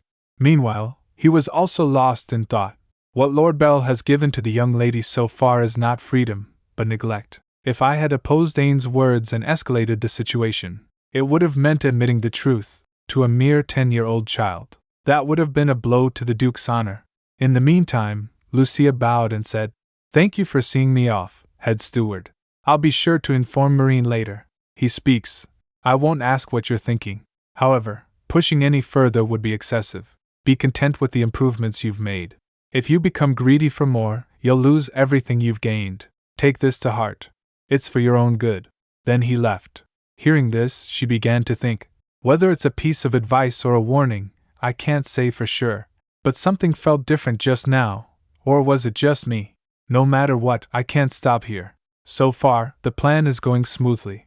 In fact, I've even been lucky enough to receive the suggestion of becoming a direct disciple. But getting that position won't be easy. What lies ahead is Lord Bell's greatest obstacle. In the meantime, Enrixus opened the door, stepped inside, bowed, and speaks. Enrixus, commander of the Lord Bell Magic Knights. I greet the Duke of Lord Bell. Duke Ego said. So you mentioned you had something to report regarding a direct disciple. Enrixus replied. Yes, Your Grace. Duke Ego speaks. How unexpected. You never seemed interested in that sort of thing. Enrixus says. Haha, until recently, I hadn't changed my mind. But the moment I met her, I had no choice but to reconsider. She may not have exceptional physical abilities, but far more important than that, she has an upright character, unwavering determination, and a deep sense of insight. Could I really pass up the chance to be the mentor of someone with such qualities? She is destined to become a towering figure. So please, grant me permission to take the young lady as my direct disciple, Duke said. I didn't expect to hear something like this. She never seemed to have any interest in the sword. And to think the person you're talking about is my daughter. Hearing this, Enrixus lost in thought. No, not just unexpected, she was never even a consideration. To the Duke, those who don't meet his standards. Then he recalled that I had said that. Your Grace. Please, just hear me out for a moment. My name is Enrixus, and I wish to become a knight here. I will do anything. Please, just give me a chance. Duke asked. What is that thing doing? Why hasn't it been removed from my sight already? Because he saw me as nothing more than garbage on the side of the road. That day, he gave me an unforgettable memory, one that pushed me to claw my way up to this very position. I never expected him to grant approval so easily. If it comes down to it, I'll even put my commandership on the line. After a while, Duke said, Do as you wish. If that's your judgment, I'll trust it. He says, Your Grace? Duke speaks. The fact that you who have never made any requests of me before are now expressing your will. That must mean you found certainty in your decision. Teach her well. My daughter. Miracle. Hearing this, he began to think, Ha ha ha. Somehow, I knew it wouldn't be this easy. Just as I thought. From the very beginning, the Duke never once considered Lady Lucia as his daughter. Then he said, You haven't changed at all. Duke added, What's the matter? If your business is concluded, you should take your leave. He speaks. It's not Lady Miracle. The one I wish to take as my direct disciple is not Lady Miracle. It's Lady Lucia. Meanwhile, on the other side, Marine was helping Lucia get ready in her room. At that moment, Marine smiled and says, All finished, my lady? Please take a look in the mirror. Lucia speaks. Marine. Isn't this enough? I've lost count of how many outfits I've tried on already. Hearing this, Marine smiled and said, But, my lady, you look good in everything. I can't decide which one to pick. Just one more. Please, just one last outfit. Lucia added. This is really the last one. Marine says. Thank you, my lady. At that moment, Lucia lost in thought. I felt bad for making Marine go through so much trouble yesterday, but I'm glad to see she seems to be in a better mood now. As an apology, I've just been doing whatever she asks, which means I've been changing clothes since morning. But still, what is this strange feeling? Don't be nervous. It's just another step I need to overcome. Suddenly, Lucia said, I'll be going now, Marine. In the meantime, Lucia walked over to where the head steward and Bansies were standing. Then she bowed and says, Greetings, head steward. He asked, Hey, do you know how long I've been calling for you? She began to think. Ligrin being here is one thing, but even Bansies too? Just what is going on? At that moment, Bansies speaks. No, wait, that's not what's important right now. Lucia, no, you little troublemaker. Then he asked, Just what the hell have you done? What on earth did you do? Then he grabbed Lucia by the shoulders and spoke to her. For father to call me during office hours like this, something's not right. Did you hit your head back then and forget where this place is? Hearing this, she lost in thought. Bansies, why is he pretending to be concerned like this? Could it be that he feels a little guilty about the accident that day? If that's really the case, after a while, she smiled and asked, Do you really think that's the case, brother? How could someone from the Lord Bell family forget where this place is? Then she think, Just stop worrying. She added, From what I see, brother, have you forgotten where we are right now? Otherwise, you wouldn't be making such a loud noise in front of the Duke's office. Hearing this, Bansies asked, "This is really, what's the use of worrying about?" At that moment, head steward lost in thought. It's not a misunderstanding. Since that day, that child's presence has been gradually growing here. Even the smallest triggers can become the catalyst for change. If that child carries the bloodline of that person, this change isn't strange at all. However, you'll soon realize, it is the rising desire itself that has been burning you from within. After a while, head steward said, "It's not too late. And try to remember why this place is named Lord Bell." 10 minutes before the summons, Enrixa says, "It's not Miss Miracle. The person I want as my direct disciple is not Miss Miracle. It's Miss Lucia." Duke speaks, "You truly are an unpredictable person. Most people are easily swept away by their desires, like reeds that sway even in the gentlest breeze. But unlike those petty types, a man who can endure for a long time, to truly obtain what he craves, that is one of the reasons why you are in that position. So let me confirm this with you once more. Rixus, have you truly given this thought before telling me about it? Are you certain you haven't been swept up in a momentary sentiment, and stepped onto the wrong path?" Hearing all this, Abrixus lost in thought. It feels like standing on thin ice just before it cracks. Miss Lucia has been enduring such cold and indifferent glances every day. No, to express those feelings would only be arrogance. Then he said, "Thank you for reminding me, Duke. Thanks to you, I feel more certain now. From the very first invitation, I have upheld the inviolable responsibilities I've had as Lord Bell's Knight Commander. The commander of the Lord Bell Knights can have only one direct disciple in his lifetime. So please, allow me to take Miss Lucia as my direct disciple." After a while, Lucia and Bansies entered the room. Bansies says, "I have come to see you, father." Lucia said, "I'm here to see the Duke." Then she lost in thought. This is turning out to be a bigger deal than I expected. After watching them for so long, I can tell. They appear no different than usual. But Ain is more tense than ever, and I can feel the Duke is showing more emotion than usual. I must not let this be in vain. This is a precious opportunity that Ain has created by risking so much. After a while, Duke asked, "Lucia, Lord Bell, you said you wanted to learn the sword, and you said that to Rixus, the head of the knights?" She replied, "That's right, Duke." Then Duke added, "Normally, I would punish you for your foolishness, but, at Enrixus's earnest request, we've decided to prepare a place to convince everyone. In 1 week, at the indoor sparring hall. There you must win through swordsmanship. To do so, you'll need a worthy opponent." Hearing this, she think, "Could it be?" Duke said, "Bansies, Lord Bell." He says, "What?" Duke added, "You are that opponent." Hearing this, Bansies speaks, "You want me to face her? What kind of?" Lucia, she has never even held a proper sword before. To schedule a duel with her in just 1 week. This makes absolutely no sense, no matter how I think about it. Duke said, "That's the weight of the position you seek. Did you truly believe you could obtain what countless warriors dream of with just a single word?" At that moment, she lost in thought. Amusing that you say such things with a straight face. When those of Lord Bell blood learned the sword, there was never a tradition of undergoing a trial in the first place. And you expect me to believe my opponent is Bansies?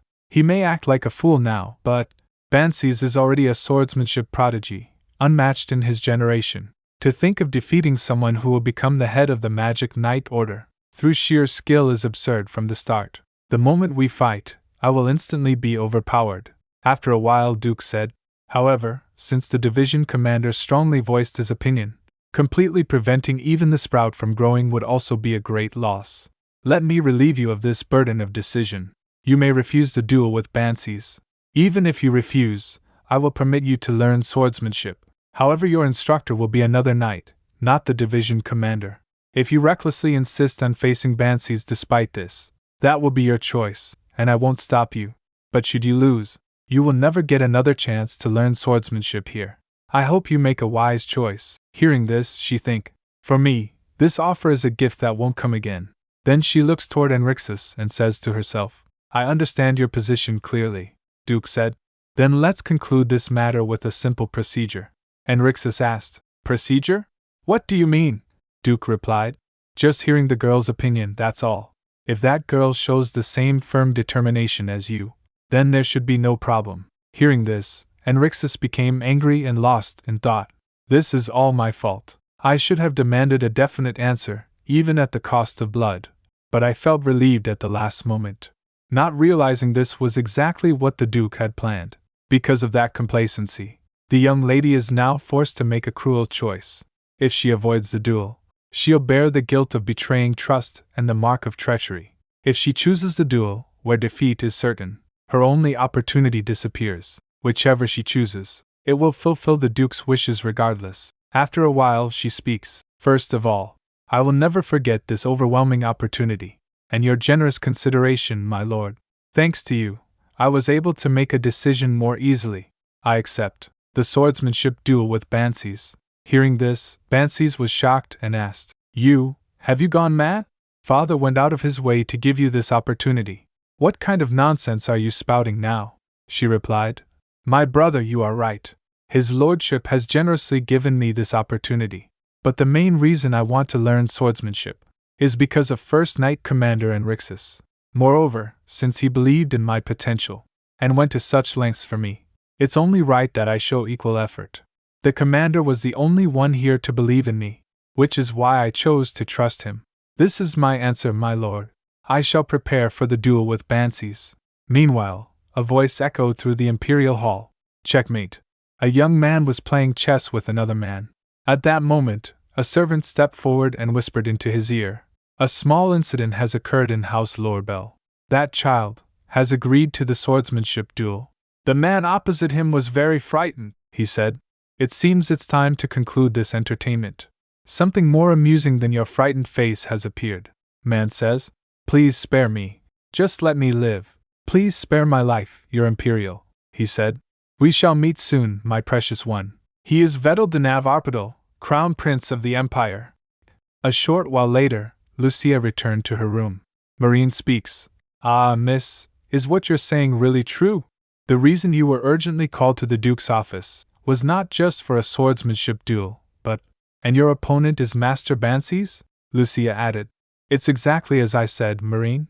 It turned out a little different than I expected, but it happened that way. Marine says. Miss, this is no time to be speaking so casually, Lucia said. It's okay, a duel. Then she began to think. As expected, this kind of reaction is probably natural. After all, I received such an unreasonable demand. But because of that, there's no choice but to go through with it. What I want is, it's something that can only be obtained through such injustice. And most of all, suddenly, there was a knock on the door, and Rixus entered. I'm no longer alone. At that moment, Rixus stepped forward, bowed, and asked, Miss Lucia, could you spare a moment of your time? Lucia replied, Of course, Captain. Then she said, Marine, could you prepare a fresh cup of tea for the captain? Marine replied, I'll prepare it right away, Lucia said. The captain has a unique taste, so please make it a very bitter tea. Marine speaks, Yes, right away. Please wait just a moment. Then Lucia says, Captain, you can speak comfortably now. It will probably take a while to find something that suits your taste. He smiled and added, I was trying to manage my expression, but did it show that much? I thought I was doing all right, she said. I think I know the reason behind your expression, and what you might say next. Don't blame yourself, and don't apologize either, he says. Ah, miss, she speaks. This is a meaningful moment that the director has created, with the resolve to lose a lot, because of the kindness and sacrifice you showed for the outcast child whom everyone turned away. I am now able to move forward toward the next step. So, the only thing the captain will say to me right now is this. Trust me. Then she asked, Can I trust you? Master, he replied. I will live up to that expectation, Miss Lucia. Then I'll get straight to the point. Miss, there is no possibility of you winning against Master Bansies. No matter what method you use, this fact will not change. Master Bansies' talent is real, and we are absolutely out of time. Hearing this, she says, But we can't just sit still, he added. Of course, if it were a normal duel, that is. Hearing this, she shocked and asked, What? Are you saying the rules of the duel have changed? He replied, That's correct, miss. Since the Duke started being unreasonable first, isn't it only fair that I do the same? Here's what I managed to secure through negotiations. Magic use is absolutely prohibited in the official duel. To prevent any serious injuries, protective magic will be cast on the duelists. The victory condition for Bansi's Rodbell is that the tip of his weapon touches Lucia Rodbell's neck or chest. The victory condition for Lucia Rodbell is that the tip of her weapon touches any part of Bansi's Rodbell's body. Hearing all this, she shocked and asked, "The Duke, he actually accepted these terms?" He replied, "Who am I? I'm your teacher, and I can manage this much." Then she thought, "These are unexpectedly generous terms. Of course, beneath this, the Duke must have done a lot of calculations. By accepting Ain's unreasonable conditions, he intends to further deepen his debt to him, while trying to prevent both sides from falling into a greater rift. Even if he gives me such a handicap, he must have been deeply confident that Bansi's would never lose. But that arrogance, trying to gather both practical benefits and justification, it's uncertain what kind of result it might lead to. And to that man as well." Then she goes into a flashback. She says, "Mage Corps Commander Enrixus, now resting here. She is standing in front of a grave, crying. A man is standing beside her holding an umbrella, and he says something to her. Then he turns back and smiles. Lucia was getting angry. He came into his room.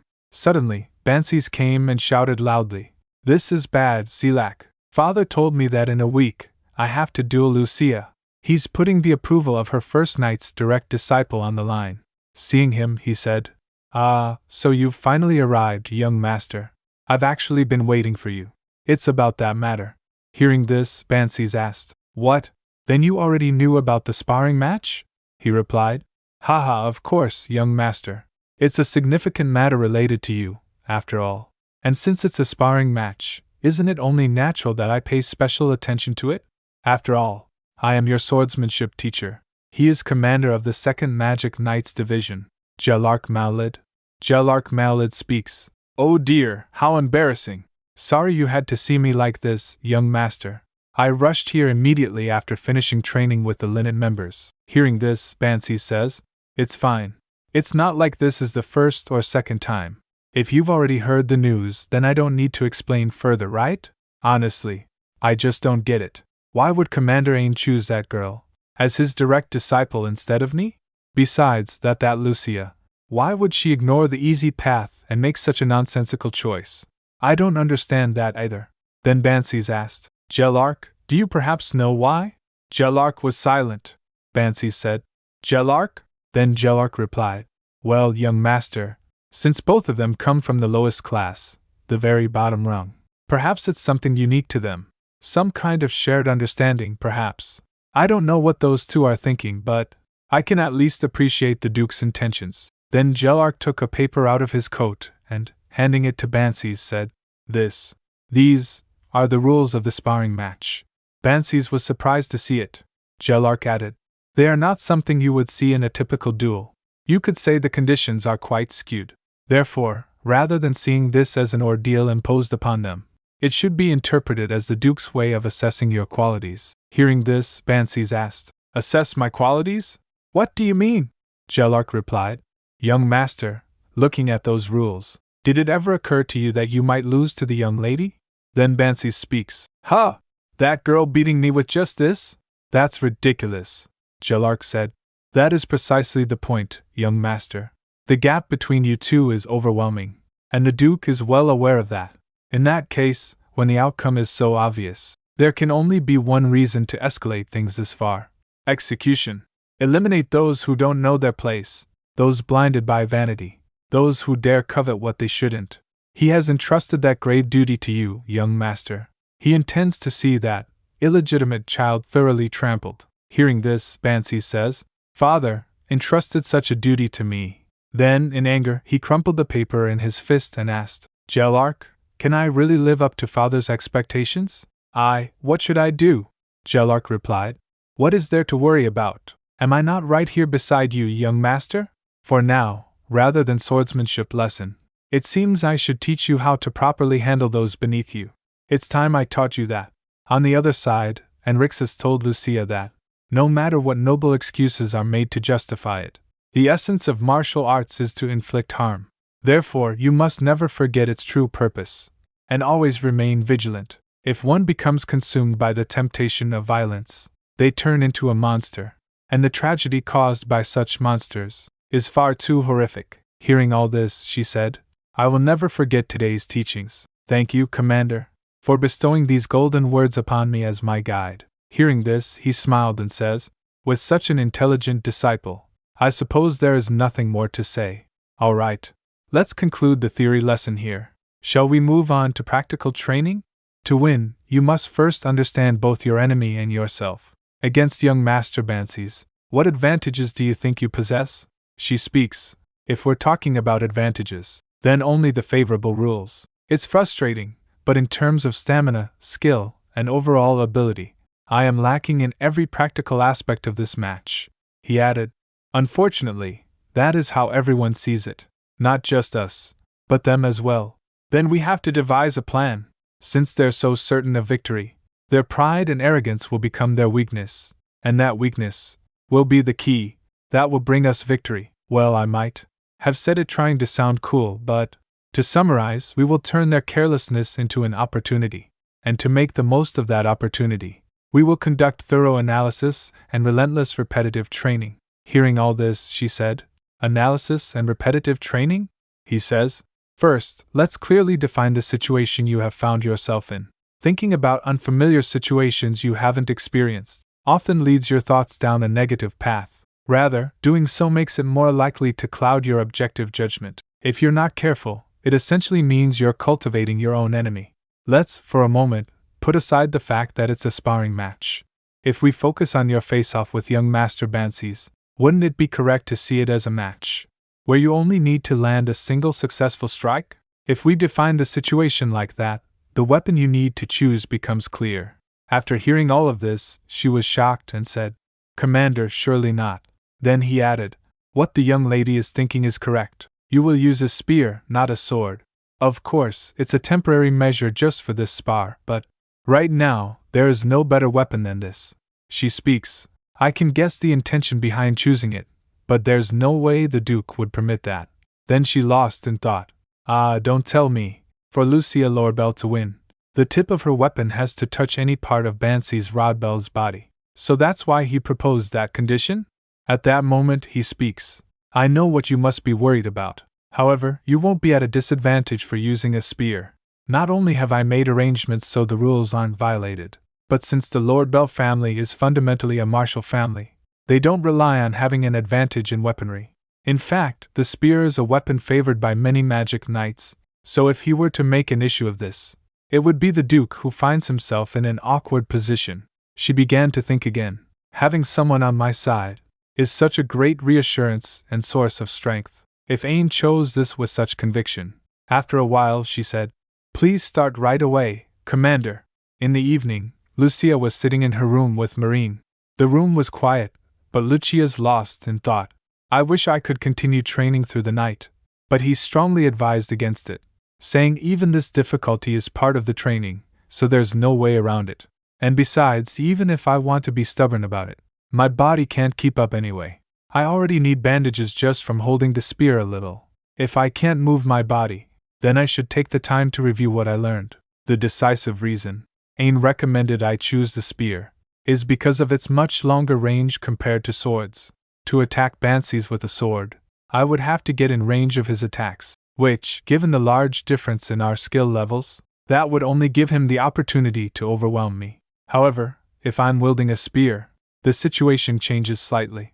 I can secure a safe distance and attack Bansies safely, from a distance where Bansies' attacks can't reach. I can both defend and keep him in check. Furthermore, because Bansies has little experience sparring against a spear, it will also be easier to create openings. Looking at it this way, it's true the situation is advantageous, but that only applies if the skill difference is moderate. As someone who held a spear for the first time today, there's no way I can defeat Bansies easily. So by the day of the spar, I have to master everything I learned today. If merely the hardship and pain of training can become the stepping stone to pulling them down, then I shall welcome it wholeheartedly. Therefore, I will absolutely overcome this, and show them. Lost in thought, she fell asleep in Marine's lap. Marine gently lifted her and laid her on the bed. Then she lost in thought. Young lady, she must have been so exhausted.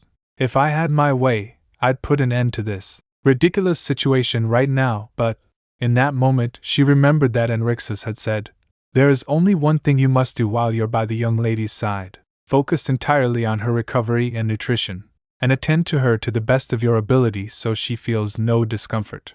I had said, "That's obvious," and watch over her silently. Enrixus speaks, your sweet reassurances and pitiful gazes, as her direct attendant, are of no help to the young lady who must fight.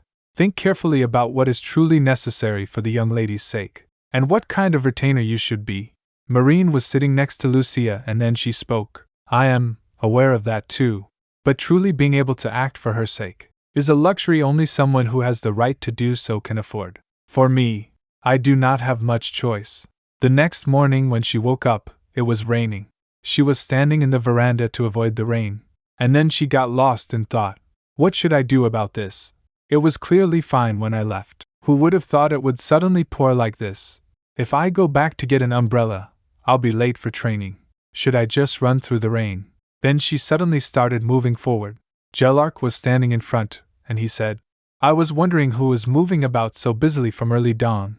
"Ah, it was you, Lady Lucia." "Oh dear, I'm late in introducing myself. I am from the Second Magic Knights," she says. "I know. The commander of the Second Magic Knights, Sir Zieghardt Malid." Then she smiled and asked, "How could I not know who you are?" She think, "I could never forget you." In that moment she remembered that he had said this when she was standing near his grave. "I heard you were close with Captain Ain." I can't even begin to imagine how great a shock this must be. As if secretly raising a girl of unknown origin wasn't shady enough. He was even around the same age as you, wasn't he? Isn't that a truly disgusting fetish? That is the true nature of Enrixus, the man admired by all. And you, lady, were just toyed with by that commander. I'm honestly glad he's dead now. Hearing this, I shouted loudly, "How dare you say such a thing? Mocking the two who have died. You garbage who sneers at the dead." After a while, he smiled and says, "Judging by your attire, I suppose you're on your way to a sparring match? Our young master is also training hard for a match with you. The two of you serve as excellent motivation for each other. The future of the Rodbell family truly looks bright. That's why it pains me so deeply. A duel with an outcome no different from being predetermined. And yet, the reason for forcing this absurd duel, isn't it Captain Ain's despicable scheme to cement his own position? By exploiting the pure heart of a young lady like yourself? If by some miraculous luck you happen to win, all the praise would go to him. And if you lose, well, it was a hopeless battle from the start, so no one would dare blame him. Help me!" Hearing all this, she lost in thought. Just how many people has he deceived, toyed with, and looked down upon, to be able to spew such revolting words so casually? To rise to where he is now, he must have trampled over others with countless disgraceful acts, all for his own safety and gain. A monster who harms others without the slightest hesitation. "Thank you, for making me so sure of what you are." Then she bowed and speaks, "I'm simply honored that someone as busy as the captain would care so much." Hearing this, he smiled and said, "Are you suggesting that I serve under you? I'll have to decline your generosity." She added, "I believe you already know very well who's the best in the house of Rodbell. The captain of the First Magic Knights, Enrixus," he added. "Like teacher, like student indeed. Even the arrogance of not knowing your place." Then she asked, "Sir Zieghardt, what are you?" He replied, "Listen. Do you know what people like them truly need? Fear. That's the only deadly medicine the ignorant ones require. And I believe you, young lady, could use a dose of that medicine too." At that moment, Enrixus came and shouted loudly, "Now get away from her at once! Zieghardt, didn't you hear me say, get away from her immediately?" Zieghardt smiled and said, "Wah, such amusing events from early morning. Well, Captain, it seems there's been a misunderstanding. First, let's calm down. I merely happened to meet the young lady by chance, and exchanged a few words. Isn't that right, Lady Lucia? Besides, a small and cute young lady was sheltering from the rain. As a knight, I couldn't just walk past her, could I? Even in your eyes, she appears perfectly fine, doesn't she?" Hearing this, Enrixus says, "Young lady, is he telling the truth? If he has done anything that might have endangered you, please tell me. I will make sure he pays the price." Then she lost in thought. I already had some idea. I've seen before that Ain and Zieghardt don't get along. But, even so, Ain wouldn't react this emotionally without reason. Even though he saw with his own eyes that I was fine, he still asks like this. That's why. I mustn't let this man take the lead any longer. A meeting at dawn that can't be brushed off as mere coincidence. And though I may be an illegitimate child of House Rodbell, even with the Duke personally issuing an official order to improve my status, the murderous intent he exuded toward me was intense. All of this was probably part of a meticulously crafted plan. After a while, she speaks. Captain Zieghardt is right, Captain. He kindly chatted with me while I was sheltering from the rain, and even gave me advice. Hearing this, Zieghardt began to think, how would you look at that? She's stopping the situation I stirred up from getting worse. Is that really the illegitimate child I used to know? This is more like someone who resembles the Duke the most, even similar to young Master Estio. It doesn't look like they'll bite the bait anymore either. Any further would just be a waste of time. After thinking for a while, smiled and said, It seems the misunderstanding has been resolved. May I take my leave now, Captain? Then Enrixus bowed and says, I will formally apologize for my rudeness today. He added, It's fine, Captain Ain. A first disciple is bound to be especially dear. I understand how you feel, and it was a truly meaningful time for me as well. Then I shall take my leave now, my lady. I'll see you on sparring day, 2nd Division Captain. Then, as soon as Zieghardt left, Enrixus ran up, grabbed Lucia, and said, Are you truly all right? If you only went along with this situation for my sake, please tell me, even now. I'm really fine. She smiled and added, Really, nothing happened. I just had a short conversation with Captain Zieghardt about sparring. And before long, you came to see me like this, didn't you? Then he softly says, I'm relieved. Truly relieved, she said. Captain. Zieghardt was moving forward when he suddenly fell into thought. What on earth happened between those two? Now that I think about it, no matter how much I provoked him, he used to ignore me. But seeing him so agitated like today, that's the first time since that day. It was definitely a few years ago. Ain back then lost a subordinate and fellow trainee he cherished most, under the pretense of an accident, during a sparring match. That day, he was left paralyzed from the waist down. Then he recalled that. Ain shouted loudly, Zieghardt, I won't let you get away with this. I'll never forgive you. Yes, it was only on that day. That was the only time Ain ever showed such weakness. He suddenly opened the door, and when he saw Bansies, he gestured to him. Then he began to think again. This might just be a golden opportunity in this sparring match. A chance to completely break him down. On the day of the duel, everything falls into place. Lucia and Bansies stand face to face. When the announcer calls out loudly, His Grace, the Duke of Lordbell enters. Miracle Lordbell was also with the Duke. Everyone bowed and said, We humbly greet the head of the family. Bansies lost in thought. I must not disappoint father. Miracle Lordbell, full of excitement, walked toward Bansies and hugged him, saying, Big brother. Bansies asked, Miracle, what brings you here? Miracle replied, I heard Big brother was going to duel today, so I asked father if I could watch. You have to do your best in the duel. Bansies asked, Of course. Who do you think I am? Miracle smiled and replied, Lucia, you make sure to do your best too. Lady Lucia stood silently, watching everything. At that moment, Enrixus stepped forward and said, My lady, show them. Show everyone here the kind of person you are, the kind of existence you are. Both of them stood facing each other in the arena. Then head steward Ligrin stepped forward and says, Before we begin, I will explain the rules of this duel. As previously stated, protective magic will be activated to prevent injuries. These necklaces will shield you both from harm, so you don't need to worry about pain or wounds. Now, the conditions to win this duel are: the young Master Bansies must strike Lady Lucia's neck or chest with the tip of his blade, and Lady Lucia just needs to land a single strike on any part of the young Master's body. Since you both seem ready, we shall proceed to the next step. Then Ligrin snapped his fingers and said, These are the weapons, selected by your respective captains. Weapons are presented. A tense silence follows. Once the weapons have been inspected, the duel will commence. Bansies raised his weapon and smiling says, Hey, check it properly. Don't come crying later that your sword was faulty. Hearing this, Lucia added, What? This isn't a sword, it's a spear? Is there a problem, big brother? He shouted loudly. Are you seriously asking that right now? You said you were learning the sword, how can you be holding a spear? Is that even allowed? She says. That's for the head of the family to decide. Not you, brother, he said. Ligrin speaks. Compose yourself, young master, as the young lady said. This is a matter for His Grace to decide. At that moment Duke said, No rules have been broken. Let us proceed. Then Ligrin says, I will not entertain further objections regarding the fairness of the weapons. There is only one thing you both must remember. Fight in a way that brings no dishonor to the Lord Bell family. Now then, let the match begin. Then Bansi said, Lucia, so you're really going to go through with this farce? This is so absurd, I can only laugh. Just because you're holding a spear, you think you can beat me? Even now, if you beg Father for forgiveness, he might show you a shred of mercy. Hearing this, Lucia began to think. Arons was right. He's completely untrained against spear wielders. He's already stepped into my range. I can do this. At that moment, Bansi speaks. Hey, are you even listening?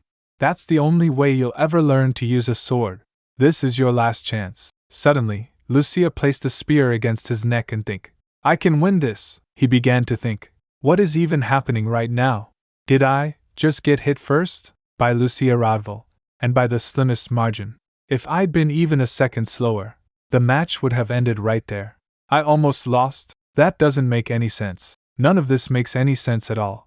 This is impossible. Then suddenly, he raised his sword and struck, but Lucia stepped back just in time. Then he says, Lucia, you're a natural at making people furious. Just how little did you think of me? You dared to point a spear at me instead of running away? She speaks. You sure talk nonsense with a straight face. This isn't a game of tag, remember? And besides, your defenses were so obvious. I just gave you a little poke. You seemed quite surprised. Sword genius, brother? Hearing this, he shouted in anger. How dare you? Then he attacked. Lucia stepped back and began to think. Things are unfolding just as planned, especially for someone as prideful as Vansis. When it comes to martial arts, this kind of humiliation is bound to make him lose his cool. Lucia is thinking while continuing the duel with him. Drawing Vansis into my rhythm. That's where my strategy begins, because every step of this is laying the foundation for my victory. Miracle stood there watching everything, then told Duke that, You're both amazing. Especially Lucia, she's going head to head with her brother. Duke said, Miracle, sit down. You might get hurt. Miracle says, Okay, father. And Rixus was standing beside, watching everything, and then started thinking, My lady is performing far better than expected. Even if it's a calculated, focused strategy, actually executing it in real combat is impressive. It shows how determined she is to win. My lady said she still had one more trump card prepared. But if this drags on any longer, on the other side, Zieghardt is thinking, the young master will win. His initial carelessness and Lucia's unexpected skill with the spear caught him off guard. But that was only a temporary surprise. No matter how hard those insects rack their brains, to the young master who's already adapted to the situation, her rushed, clumsy spearwork means nothing. Then, due to a strike from Bansi's sword, Lucia's spear broke. Seeing this, Zieghardt began to think, It can't even touch him anymore. Then he said, Not only did I stoop to fight you seriously, I even disgraced myself in front of Father. I hope you've understood by now. Your chances of defeating me no longer exist. Consider it your life's achievement landing a single hit on me. That in itself was nothing short of a miracle. But I'm done letting you play now. Hearing all this, Zieghardt began to think again. The young master is instilling fear in her. Even if she feels no pain due to magic, if he keeps attacking everything but her neck and heart, the psychological pressure will exceed physical pain. Then he added, So, give up this duel now, and beg Father's forgiveness for your foolishness. That is your best option, and the only mercy you'll get from House Radval. Lucia Radval. Then she lost in thought. I regret my past. I resent my foolishness, the attention, the affection, or at the very least, a shred of warmth. I craved it, begged for it. All those days I cursed them. After a while she said, Don't get it twisted. This duel isn't over yet, and there's no one here pathetic enough to be grateful for your so-called mercy. Then he says, Yes, this is who you are, foolish Lucia Radval. Then Lucia suddenly stepped forward to attack, so Bansi said, You brought this on yourself. Hearing this, she think, I know. At this rate, all that awaits me is defeat. Not only can I no longer reach him with my weapon, even if I could, I've lost the upper hand. And Vansis, he already knows that. But precisely because of that, now this very moment is the time. He threw his spear down and rammed into him, causing his sword to fall, and he said, How do you? She continues thinking, right when Vansis Rodval believes he has secured victory. That is when I play my final card. As soon as Vansis fell down, Lucia placed the tip of her spear on his neck and thought, This duel belongs to me, Vansis, he said. No, this can't be happening. If you hadn't brought that up earlier, there's no way I would have fallen like this. Not if I had known. Then he began to think, what is with this girl's hand? Why is it in such a wrecked state? With magical shielding in place, there's no reason for him to be injured. These are wounds from the past week of non-stop training. Then she lost in thought. She truly pushed herself that far. At that moment, he said, It's my loss. Hearing this, everyone was shocked. And Rixa says, My lady, this can't be. Miracle speaks. Father Lucia defeated brother. Father?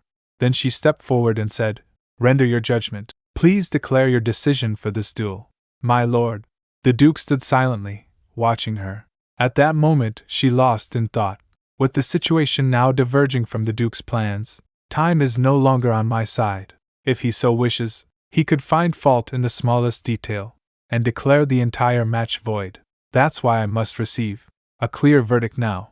Duke, you've made a mistake. The man I know wishes to remain the image of a perfect father above all, especially in the eyes of the one he cherishes most. Miracle. So say it. With your own lips. Acknowledge my victory. Admit your defeat. Suddenly, Commander Zieghardt fell to his knees and spoke. Forgive the offense of interrupting. The Duke's silence. She think. Commander Zieghardt? Zieghardt said. However, I judge this moment to be beyond the point of no return. I am Zieghardt Malid, second commander of the Magitech Knights Division. I respectfully request to speak regarding the outcome of this duel. Please grant me a moment to speak, before judgment is passed. Seeing this, Vansis began to think, Zieghardt, what in the world is he trying to do now? After a while, Duke said, Second Commander, you are granted permission to speak. Zieghardt speaks. Thank you, Your Grace. While it seems that Lady Lucia has achieved victory in this duel, given the nature of the matter, we must consider not only the result, but the process as well. I won't raise the sudden appearance of the spear as an issue. It was approved by Your Grace, and does not violate the rules. However, from another perspective, from the moment the spear was damaged mid-duel, it was no longer capable of landing. A proper strike is required by the written rules. Therefore, one could argue that the match was already decided. At that point, suddenly Enrixa said, Commander, that is nothing but twisted logic. The condition for victory was clearly defined, and Lady Lucia, well aware of it, displayed ingenuity in the final moments to secure her win. Zieghardt added, First Commander, I fear you've missed the true issue. It seems like the first manager doesn't know what the problem is right now. Do you see this duel as mere child's play? For a member of House Rodval to show such negligence in the upkeep of their own weapon, it's unacceptable, and even more so if they bear the Duke's blood. Hearing all this, she lost in thought. Such desperate rambling, all to twist the narrative. If that's the logic, how would you explain Vansis losing grip of his sword at the end? The second commander already knows his argument is baseless. The second leader knows very well that his logic is far-fetched. It's all just a performance, to give the Duke an excuse to overturn the outcome, because it's just how to give the Duke a reason to overturn the victory. Then Duke said, Enough. I will permit no further debate. A verdict will now be rendered. Zieghardt Malid, from a respectable line long loyal to House Rodval, a man of sufficient skill to command the 2nd Magitech Knights Division. Despite his youth, his nature may be arrogant, his conduct cruel, but I admire his ruthless determination. He spares no means to get what he wants, and appointed him as Vansis' mentor. There was no better model to teach the cold-heartedness required of a ruler, but perhaps I expected too much. Vansis' complacency and indiscipline have become irreparable, and for whatever reason, he now hesitates at every step. Thought none of this has gone as planned. After a while, Duke said, the condition for victory was clear. Lucia Rodval has fulfilled it in this match. Once something is no longer of use, it must be discarded. Any who stir dissent regarding this ruling will be deemed in defiance of House Rodval, and will be executed on the spot. Lucia Rodval, this duel is yours. From this moment forth, I appoint First Commander Enrixis as your new mentor. Hearing this, Enrixis bowed respectfully, said, I humbly accept. Then she think, the rest can remain bound in the chains of false hope. After announcing his decision, the Duke stepped forward with Miracle. Miracle looked back and saw Enrixis happily lifting Lucia. 1 week later, during the morning, Lucia awoke with a surge of emotions. She got ready, and as she stepped out of her room, she fell into thought while walking. A week has passed since the duel concluded. A few changes have taken place in my life. The first being, the servants now treat me in a completely different manner. To them, I am no longer a scorned illegitimate child, but seemingly one of the potential successors. Servants bowed respectfully and said, Good day to you, my lady. Maids bowed respectfully and says, If there's anything you require, please let us know. She continues thought, knowing the true reason why the Duke has kept me here makes it all sound utterly ridiculous. Well, maybe this isn't the worst situation to be in, and among the most welcome changes. Seeing him, she smiled and said, Good day, Brother Vansis. She began to think, is that Vansis no longer bothers me lately? Yes, keep brooding in silence over your defeat. I won't be needing anything from you for quite a while. Helping House Rodval isn't exactly to my liking, but trash that needs disposing must be flushed out thoroughly. Meanwhile, Anaxarus went to the Duke while the Duke was looking at some papers. He said, From now on, Lady Lucia's education will focus on solidifying her foundational knowledge. We shall request adjustments to her overall routine accordingly, the Duke said while signing. With such a thorough curriculum and detailed plan from you, I trust the progress will be sufficient. He says, Thank you, my lord. I shall do my utmost to instruct her well. Then Duke stood up and speaks, and there is another reason why I summoned you here. There's a task I would like you to handle personally. I hope you will rise to meet my expectations. Hearing this, he started thinking. Until now, the Duke has only ever given me assignments related to the First Order. For him to entrust something directly to me now, it must be a mission of great significance, one that must not fail. Then he said, I am listening, my lord. Duke says, It will likely hold personal meaning for you as well. It concerns the dismissal of Sir Zieghardt Malid from the Second Order. Hearing this, he shocked and speaks, If this is a result of the recent duel, I believe this decision is too severe. If that is the case, I beg you to reconsider. Duke added, Reconsider, you say, despite bearing the weighty title of mentor to House Rodval's heir. Zieghardt Malid failed to provide proper instruction. He only stifled Vance's potential. If that is the only result he can present, then it would be more beneficial to hire a stray hound as a mentor.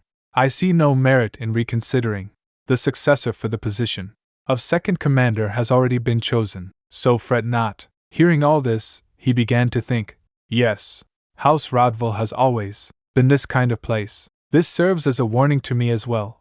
At that moment, Duke speaks. The decision with House Marlide has already been finalized. All that remains is for you to ensure the second commander leaves without incident, he said.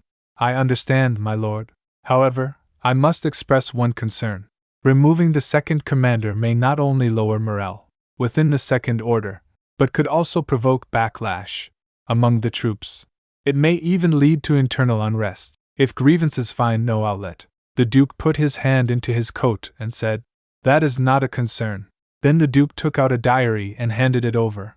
Seeing this, Enrixis asked, What is this? On the other side, Zieghardt is going crazy with anger. Then he broke a glass bottle in anger and said, Lucia Rodval. She resolved the issue herself. Expulsion. He had a piece of paper in his hand on which something was written. As of today, House Marlide expels Zieghardt for treason against House Rodval. Order of banishment. Then he says, And as if that weren't enough, they've stripped me of my position as well? Do you know what it took for me to climb this far? Then he suddenly shouted loudly, Are you saying all my efforts have been erased by some brats' childish antics? What the hell kind of trick did you pull? What did you do to make his grace discard me like this? Enrixis. Meanwhile, Adair Noven's bribery ledger. This ledger, which will be discovered in 7 years, becomes the catalyst for the bloody purge in Rodbell. Adair Noven, who is in charge of military trials, this ledger contains records of bribes received from many individuals. It was found in none other than Rodbell's library. Only a few people are allowed to enter, and the vast number of books made it hard to locate. It caused even more trouble for the Duke. Lucia was sitting in the room, lost in thought. Originally, there was no way that ledger would end up in the Duke's hands. I passed it on, although I had no intention of helping with the cleansing work in Rodbell. But I have no intention of finishing it so easily either. Based on the Duke's personality, he'll use this as an excuse and deal with it mercilessly. The document contains details of the crimes committed by Zerlak Mallet to cover up his wrongdoing, including various corrupt acts in detail, including the incident where Ain's comrade was made unable to wield a sword again. At the time, because of his position as Bansi's master, it was quietly settled by just stepping down. This time, it's hard to expect any mercy. On the other side, Jelark shouted loudly, "What kind of trick have you played? What trick did you play that the Duke would discard me like this?" Enrixis speaks. "I simply came to fulfill my orders according to the will of the Duke of Rodbell. Jelark, I didn't carry out any tricks you might think of, and I, in this way, had no intention of tying the knot of our bad relationship." Hearing this, Jelark said, "Even now, are you still spouting paranoid nonsense? The incident that happened with your comrade in that duel was just a misfortune. How long will you keep dwelling on such petty matters?" Then he began to think. That incident was just a misfortune that a lower-class person brought upon themselves for not understanding their own place. He said again, "You should actually be grateful to me, right? With such pathetic skills, thinking you could become Rodbell's sword. I woke you up from that delusional dream. I'm sure that's why Rodbell military trials were finished with a light punishment." Hearing this, Enrixis clenched his fist and says, "Gave a substantial amount of money to military judge Adair Noven to cover up the things you did. Not only did you abuse soldiers, but also filled the second knights with cronies using unfair methods. You wouldn't deny knowing about these things, would you?" Hearing this, Jelark shouted loudly, "Are you now trying to slander me with such nonsense? It's obvious that you used that wicked tongue to deceive the Duke. I'll go directly to the Duke and tell him about this matter." Enrixis said. "This is what the Duke said." Jelark asked, "What does that mean? Do you still not understand?" Enrixis putting his hand into his coat, then replying, "The Duke has already finished all investigations, and has secured evidence of the bribe ledger that Adair Noven meticulously wrote. This is the letter of delegation from the Duke to entrust your punishment to me." Enrixis, handing over a letter, said, "From now on, Jelark Mallet will give up all his titles and quietly leave Rodbell. He will have to ask for forgiveness from all those he hurt, and spend his life in regret for his wrongdoings. This is the punishment I'm giving you, and the last mercy for the once protector of Rodbell, the second captain." Then Jelark speaks, "Don't talk nonsense, asking for forgiveness to vermin, let alone lower-class people." He suddenly drew his sword and said, "You dare speak of mercy to me?" Enrixis began to think, "So this is the choice you make in the end." Then he recalled that Duke said, "If Jelark Mallet refuses to follow the orders and resists, he will be regarded as an enemy, threatening Rodbell, and I will give orders for immediate execution." As he attempted to strike, Enrixis ended it with a single blow and said, "You are making a cowardly choice to the very end." Scandals always stir the interest of many and spread quickly, but soon, like nothing ever happened, they fade away and are forgotten. Rodbell was no exception. The mansion stirred for a moment, due to Adair Noven's bribery ledger, but soon it was dismissed as a trivial matter, and peace returned quickly. Meanwhile, she went to Ligrin. He said, "You've arrived. Please have a seat." She says, "Yes, butler." Then she lost in thought. "I started taking regular lessons from Butler Rygrin. As a reward for discovering the bribery ledger, the Duke granted one request. Rygrin requested that I pass a test to receive regular lessons, and I proudly passed the test and secured my qualification. In fact, without going through such a troublesome procedure like the test, I could have just asked to be assigned to Rygrin from the start like the other children. But to pass the direct line qualification test and to prepare for the real battle afterward. I must not walk the same path, to drag them down to the abyss. By taking lessons from Rygrin, I have now met all the final conditions to take the direct line qualification test. The next step is to earn his genuine recognition and support. Then she wrote something on the blackboard. He speaks. Because you've followed the lesson well today, we have some time left. I will end the lesson by delivering information on a recent issue in the theological community. This matter may directly or indirectly affect you, so please listen carefully. She replied. Yes, Butler. Then he said, as you know, the Empire's theology has been developed based on one theory of return. In simple terms, it is the idea that after death, humans return to the embrace of the divine and find rest there. For a long time, no one has questioned this.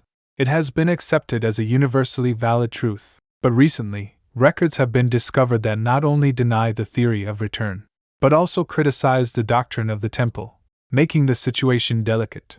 Theory of soul succession. The human body is merely a vessel for the soul. The idea that the soul repeats death and birth, and that its karma is inherited. It is entirely contrary to the existing theory of return, and is causing a stir in the religious community. Then he asked, do you understand why I am telling you this, and what my intention is? She replied, a single word from anyone using the name of Rodbell carries the weight of gold.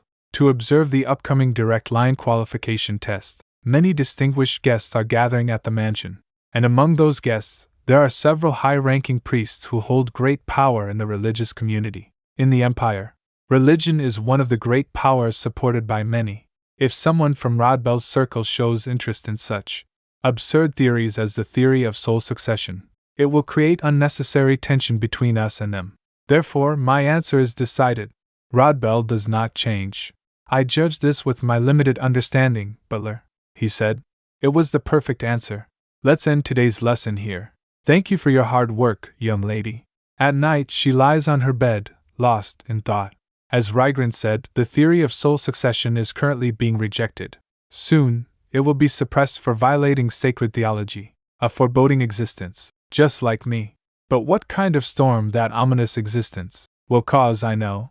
Later, the theory of soul succession will be recognized as truth by the next pope. I was afraid of fighting, and it will overturn everything that exists. Unlike my past self who turned a blind eye and ran away, I will fight to the end and claim victory over the world. The author of the theory of soul succession manuscript, Lucia. In the past, I was ashamed of myself, and I turned away when my name was mentioned. But this time, I will not back down. A crow sitting on a tree branch outside was watching her, and then it flew away. If you enjoyed the video, please like, share, and subscribe. It helps us grow. That night, Bansies was training intensely in the training room.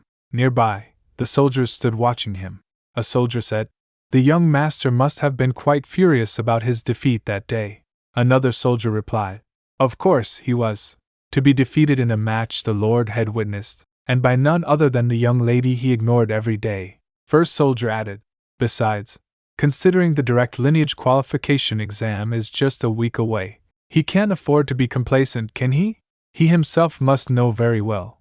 Then, all of a sudden, Bansies became furious. He struck the training dummy and split it into two halves. Upon seeing this, the second soldier asked, what will become of his standing depending on those results? After a while, Bansies threw the sword aside and yelled, so irritating! I said, it's so damn irritating, he said calmly, as if I don't have enough to worry about. Just then, he recalled what Ligrin had said. Lady Lucia will also be participating in the direct lineage qualification exam. This is something His Grace the Duke has permitted, so it would be best for you, young master, not to stir up any unnecessary trouble. Then he began to think, that idiot. To think she's really taking the direct lineage qualification exam. How did I not realize all that training she was doing? It was all related to the exam. If by some chance I fail, and she's the only one who passes, if that happens, Father might really send me to that attic where Lucia used to live. Don't tell me. I'm actually worried I might lose right now. To Lucia? To that little brat? No, there's no way I'll lose. I only went easy on her back then because I felt sorry for her. Anyway, there was something more important. Putting aside how she knows that fact, If my brother finds out about this. Then Bansies recalled what his older brother had said to him. Brother, let's go back now, he replied. Yeah, brother. Then, his older brother took his hand and said, Yes, let's hurry back. As they were leaving, Bansies turned back and looked behind him. The servant he had struck on the head with a flower vase was lying on the ground, covered in blood. Meanwhile, Lucia was sitting in the library. Letting out a long sigh, she said, Why on earth am I making absolutely no progress with magic? No, it's not just a lack of progress. I haven't even been able to start. That's more accurate. Forget magic. Not even a single drop of mana has come out. And what's more, after months of trying, Ligrin and Ain finally reached a conclusion. Then, the words of both of them echoed in her mind. She was not born with mana, she think, but the evil god said it clearly. Just then, Lucia remembered the words the evil god had told her. You have no idea of the true value of your power. No, it would be more correct to say, you can't know. Because all of your mana was stolen from you. You've lived as an empty shell, completely unaware of that brilliant talent. You'll have to find out who was behind that little deed, won't you? Then she speaks. It wouldn't lie. To the very person it needs to break its seal. At that moment, she fell into thought. If that's true, then it's not that I wasn't born with mana. Rather, someone is stealing my mana. Even now. It's frustrating, but I have no way of knowing for now. To find out, I have to pass the direct lineage qualification exam and expand my authority. The one silver lining is that this exam can be passed, even without mana. If that weren't the case, Estiel wouldn't have been able to qualify either. In a few days, Estiel will return from the academy. To take the exam, I have to reduce as many variables as possible before then. If I had to pick the most dangerous person here, it would undoubtedly be. Just then, a maid rushed into the room and shouted, My lady, Master Estiel has just passed through the main gate. Hearing this, Lucia was shocked and asked, What? What do you mean? Meanwhile, a carriage came to a stop at the castle gates. All the maids stood in front of the gate with their heads lowered in respect. A moment later, a young man stepped out of the carriage. Then all the maids said, We greet young Master Estiel Lord Bell. Estiel asked, Have you all been well in my absence? Estiel Lord Bell, the eldest son of the Lord Bell family, the one destined to succeed the Duke, the future master of House Lord Bell family, bringing forth the family's golden age. There was no doubt that he would become the Duke's successor, despite the fatal flaw of being unable to use magic arts, which was a severe issue. All of it was overshadowed by his exceptional swordsmanship and brilliant strategies. After a while, Lucia stood by the window, lost in thought. In reality, there was no competition for the succession. In the past, when the position of the first Magic Knight Commander was vacant due to Ain's death, except when Bansies was appointed, the fortress known as Estiel Lord Bell had never once been shaken. Then, Lucia remembered how, back then, she had gone to Estiel and called out to him, Older brother. Estiel walked over to her and asked, Did you just call me? She replied, That. I wanted to talk to you, Estiel said. I think I've been neglecting you. Let's call this a warning. She was shocked and asked, Huh? What do you mean? Estiel responded, If the words older brother ever come out of your mouth again, I'll make sure you can never speak again. I instinctively knew that this was no mere threat. Then he asked, Did you hear me, Mutt? If I had said anything back there, Estiel would have cut out my tongue without hesitation. Meanwhile, Estiel headed straight to his father, Duke Ego Lord Bell. Lowering his head respectfully, he asked, Have you been well, father? Then he added, Estiel Lord Bell just returned from the academy, and offers his greetings. At that moment, Ligrin said, You must have had a long journey. Thank you for your efforts, young master. I hope your life at the academy was not uncomfortable. Estiel smiled and replied, Thanks to the careful attention of the butler, I was able to live without much inconvenience. However, it seems that the butler looks more gaunt than before. Ligrin replied, Oh no, I've only ended up worrying you instead, young master. Then Estiel asked, Has something happened within the family? If you tell me, perhaps I can help. Just then Duke asked, Estiel Lord Bell, a faster return than planned. Was there a reason for this? Hearing this, Estiel smiled and answered, I apologize, father. I was so excited to return home. I must have forgotten to send word. with important exams ahead for my siblings. As the eldest, and also as a past examinee, I wanted to encourage my younger siblings, so I came back earlier than planned. That's the role of the direct heir. Isn't that right, father? Upon hearing this, Ligrin drifted into thought. This situation is unusual. The Lord Bell family is a group that follows rules and the commands of the head.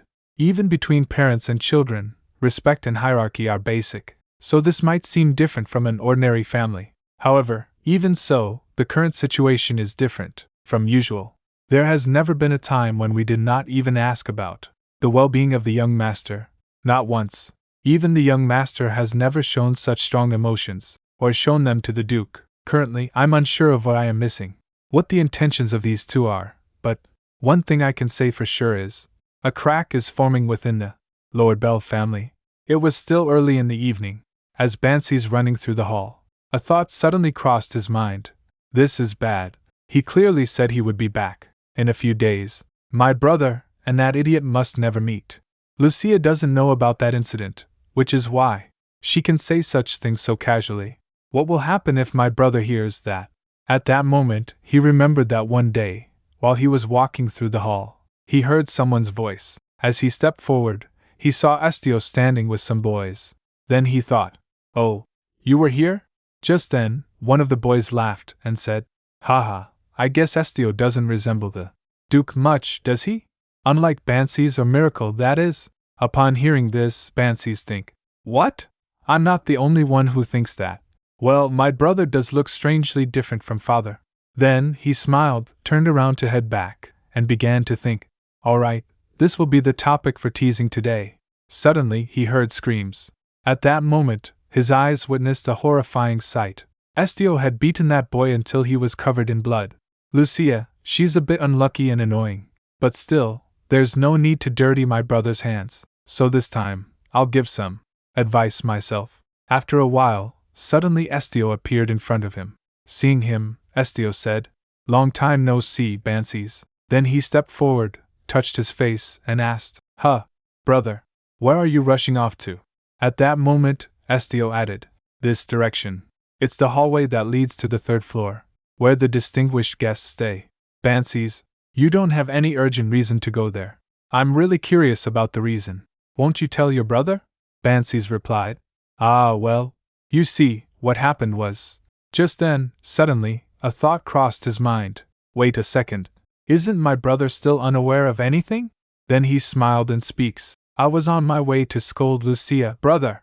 She's been so arrogant lately. I was trying to set her straight before meeting you."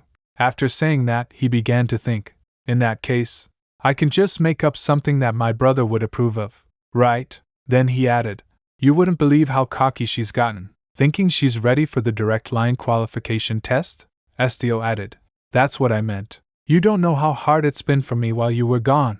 He began to think again. "First, let's cover things up like this and bring your brother." Hearing all of this, Estio said, "Maybe I should have just cut it off. If that were the case, something like this wouldn't have happened. Right, I'm still far from becoming like father. If it were father, he wouldn't have left any traces of trouble. My immaturity has probably had a bad influence on you as well, hasn't it?" Suddenly Bansi's asked, "Huh, brother? What are you even talking about? Bad influence?" Estio leaned toward him and answered, "Don't you still get it? Bansi's, when it's just the two of us. I've never once called that mutt. Lucia, it looks like you've gotten much closer when I wasn't around. Even though you clearly said we're fundamentally different. Let's keep this separate from time with me. Right now, we need to focus on solving the fundamental problem first." Hearing this, Bansi's think, "What do you mean? Could it be?" Just as Estio stepped forward, he saw Lucia standing in front of him. Lucia said, "Long time no see." Estio, older brother. Seeing her, Bansi shouted loudly, "That idiot! What the hell was she thinking? Showing up on her own in front of my brother? Does she not know any better? And to speak my brother's name, is she completely insane?" All of a sudden, Lucia fell into thought. "Bansi's, you don't need to shout. I already know very well the meaning of what I just did. Not only do I despise my very existence, a sociopath who is always waiting for an opportunity to eliminate me, I'm provoking that kind of person right now." After a short while, Estio said, Did my words back then just sound like a joke? Or do you think you've earned the right to do so? Well, I suppose that could be the case. While I was gone, you got assigned to the guest room and a personal maid. You even defeated Bansies, and went as far as learning swordsmanship from Lord Aang. Then Estio asked, So, did you think I could do nothing to you? Just because you got a hold of such a trivial thing? Upon hearing all this, Lucia gave a faint smile and replied, Is that really the case? However, it seems you've forgotten for a while, since I've been away for so long. All those trivial things are proof of recognition handed down by the Duke, not to mention the fact that he even allowed the direct line qualification test. It means I, too, can stand in the same position as my brother. She then explained that, in a few days, many distinguished guests will visit here. They came under the pretext of celebrating the growth of the Duke's successors, but in reality, they will be hiding their shallow motives, scanning through the airs like a herd, deciding their own course of action. Will they obey? Will they devour? Then she said, considering that meaning, how about punishing the disturbance you caused later on? Before the event announcing the prosperity of Lord Bell even begins, cracks are already starting to form. The Duke would certainly not be pleased with that. Estio turned back and says, Disappear from my sight, mongrel. You'll soon pay the price for your audacity. Enjoy this brief peace. Lucia bowed respectfully and said, Thank you for your mercy, older brother. Meanwhile, Ligrin was sitting in his room, looking troubled. Then he speaks. The work never seems to decrease. Even preparing for the upcoming direct lineage exam is understaffed. Then, all of a sudden, his gaze fell on a wooden box lying on the table. He opened the wooden box, looked inside, and says, A Lord Bell exclusive magic tool was found, and it's the Jiansirgu, only for battlefield emergencies. Suddenly he fell into thought. Lord Bell War Messenger. A raven-shaped statue that never opens its beak, until reaching its designated recipient, equipped with self-destructive forcibly opened. The pinnacle of magical engineering. That's why it's stored in Rodbell's vault, requiring my approval for use. Yet not only was it stolen without approval, but found used in the garden, which means something infiltrated Lord Bell. How audacious. On the direct lineage exam day, a maid named Marine was standing by the window in Lucia's room. Then suddenly, she turned toward Lucia and asked, My lady, this isn't a dream, right? Lucia was quietly enjoying her tea. Then Marin said, So many carriages are arriving, from prestigious families to Lord Bell elders. Even the imperial family. All these VIPs came to see you. What do we do, my lady? I'm shaking to death even though I'm not taking the exam. Lucia set her teacup down and replied, Calm down, Marin. We knew many dignitaries would come. And, let's be honest. Hearing this, Marin asked, Huh? What do you mean? Lucia answered, They're here for my siblings, not me. As an illegitimate child, I'm just a side character. And that's exactly what I want. Then, she drifted into thought. Though this worthless illegitimate child, if I stand equal to the legitimate heirs against expectations, to them, I'll look irresistibly enticing. A half-blood, but bearing Lord Bell's lineage. A pawn with no maternal faction to complicate things. A useful card to keep in one's hand. Even if it's just a facade. Support from factions who want to use me. And the rights of a direct heir from passing the exam.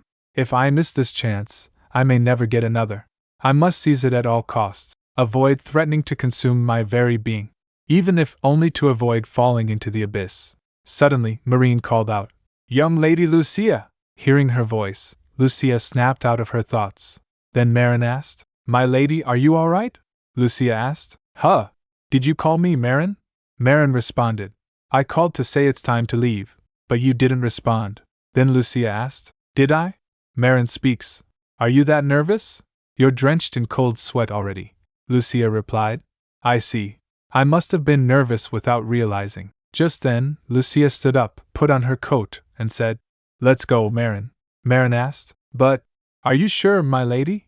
If we go now, outside is. Lucia answered, That's exactly why we go now. I have no reason to hide. So I'll face them head on, right? Then, she stepped outside. Seeing her, Bansies and Estio were surprised. She said, Good morning, everyone. After this exam, so many things will change. I'm glad I can see everyone before that happens. Hearing this, Bansies asked, Wait, are you saying I might fail? Suddenly, Lucia began to fall. Miracle caught her and said, Lucia! I'm so happy. We're taking the exam together today. You must be nervous too, Lucia.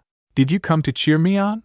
Let's both pass this exam brilliantly. Hearing this, Lucia was lost in thought. Since when, I wonder? Even until the day I died, you were warm to me, Miracle. At that moment, memories from her previous life resurfaced. She recalled the words Miracle had once said to her. I really like you, Lucia. I'm glad everyone loves you now, too. I thought you at least saw me as family. Suddenly, Miracle's sinister smile flashed through Lucia's mind, and she recalled the words Miracle had said as she was leaving. Bye-bye, idiot Lucia. Since when did you despise me so much?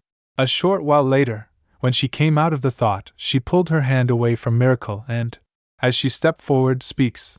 Yeah, let's do our best together. Miracle. Then she think, even if I found out, nothing would change. And just as she was passing by Bansi's, he yelled, Just wait, I'll crush your pride in this exam for sure. She ignored him and continued walking forward. Seeing this, Bansi's asked, Hey, are you ignoring me? Why won't you answer me? She stopped in front of Estio. Seeing her, Estio speaks, You've reached for something you should never have touched. Unaware it's a flame that will burn you alive, Lucia says. If you'll just wither away slowly anyway, wouldn't this be far better? Besides, being watched isn't exactly pleasant. Estio asked, What do you mean? She began to think. No use pretending ignorance. You babbled enough for me to piece it together. At that moment, she recalled what Estio had said. While I was gone, you secured a VIP room and personal maids. You even defeated Bansi's to train under Captain Ain. You just returned to the academy. No way you'd know that much about me, right? A mistake adult Estio would never make. So, you're still just a child. After a while, she says, Perhaps. Or maybe you're the one mistaken. I'll take my leave now. Wishing you all the best of luck. Soon, Lucia headed toward the examination hall with Marine. At the gate, a guard bowed respectfully and greeted them. He then escorted them to the examination hall. Suddenly, Marin speaks. My lady, I heard the exam would be in one of the annexes, but this place feels far grander and more imposing than the main building. I've never seen the Imperial Palace, but perhaps this rivals it? Lucia said. Maybe so. This space was built to proclaim Lord Bell's power to all. Marin asked. Living here every day would feel like a dream, no? Then she drifted into thought. Perhaps. But even knowing what lies beneath our feet, could you still think that? The gloom hidden beneath this splendor and beauty. This is the true essence of Lord Bell. Just then, someone said in a loud voice, Everyone move quickly! Not a single mistake is allowed. Seeing this, Marin says, The sudden flurry. Perhaps the other young masters have arrived. Lucia added. Maybe, but the atmosphere shifted abruptly. All the soldiers lined up in formation. Soon, a royal carriage came to a stop, and a young boy stepped out of it. Seeing him, she asked, Who on earth could have come? Marin replied, My lady, it can't be them. Then Lucia asked, How? Is that person here? At that moment, she drifted into thought. Vetheldenav Arpadal, the first prince of the Arpadal Empire, who cemented his succession by marrying into the powerful Lord Bell family, became a small son of stability. Typically, political marriages serve mutual benefit, no different than a transaction between royalty and nobility. But one thing set this apart. They genuinely loved each other. Their relationship spanned over a decade. They formally became engaged at Miracle's debutante ball, so the Crown Prince visiting her waiting room wasn't unusual. What baffled me was the Crown Prince's very existence. During this period, the Crown Prince suffered an unknown illness that made public appearances difficult. Even when visiting Miracle later, he often collapsed due to poor health. Just then, the estate manager came running toward the Crown Prince and said, Your Highness, forgive me. Young Lady Miracle hasn't arrived at the annex yet. Only young Lady Lucia is here currently. If it pleases your Highness, we can escort you to the parlor. Then Crown Prince asked, Only young Lady Lucia is here. Is the Lord Bell estate manager a mind reader?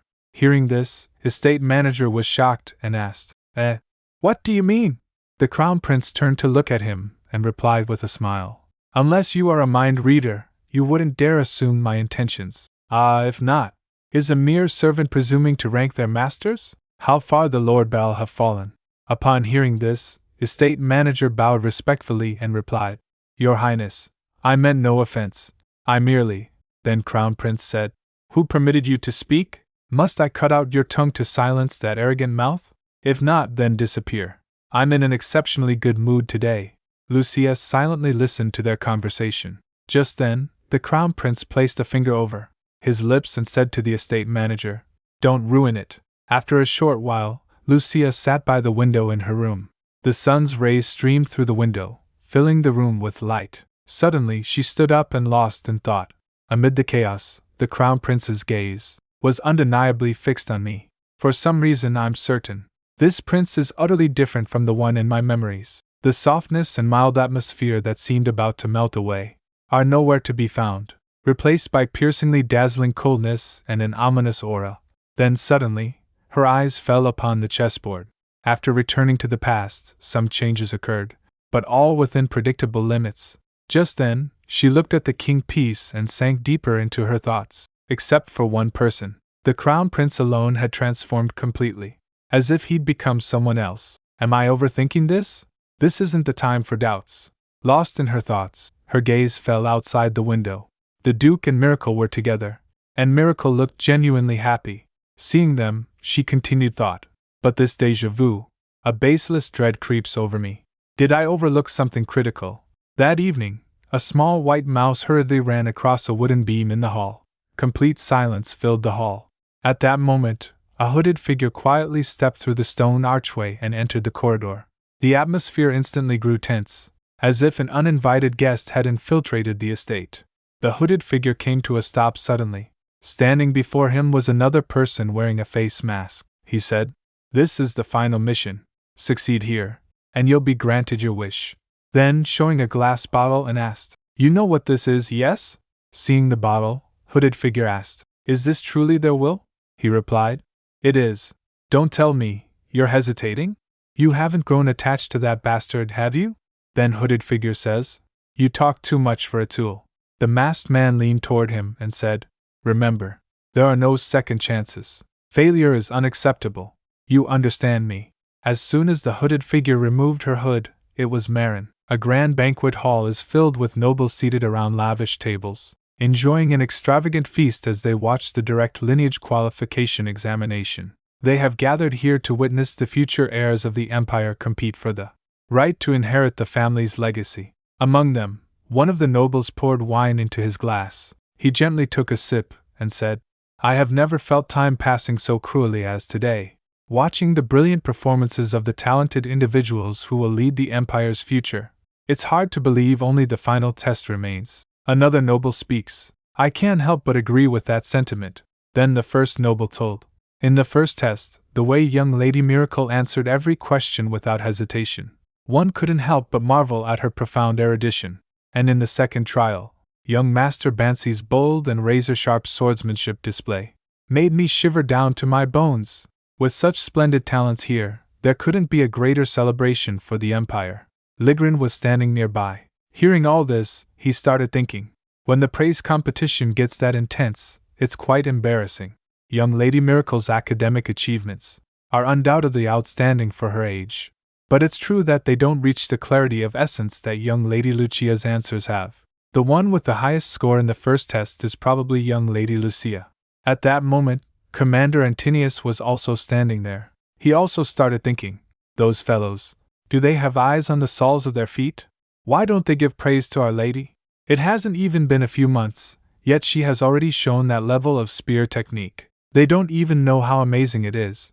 Though I have a chimney full of things I want to say, I must hold back. The tests are not over yet. Up until now, the tests have been conducted inside the annex, under the strict supervision of Butler Ligrin, so problems might not have occurred. However, the final test is different. Although a lot of preparations and safety checks have been done over a long time, that place is, after all, the domain of the beasts. On the day of the final test, the contestants arrived before a vast forest, stretching endlessly beyond the estate. The forest was covered with white ice. Outside it, some camps had been set up, and guards were standing around. Outside the camps, Bansi's was sitting on a chair with his head bowed and saying that, I have to be first. I have to be first. Was sitting in the camp, quietly enjoying her tea. Meanwhile, she stood up and went to the entrance of the camp. She stood there looking at the forest and became lost in thought. Commonly called the Maze Forest, this forest, located near the annex of Lord Bell, is considered low risk due to periodic hunts and management, but that only applies to the outskirts. If you mistakenly step into this vast forest, it is named so because one cannot escape from it. That is why it is called the Maze Forest. Yet there is only one reason to have an estate here.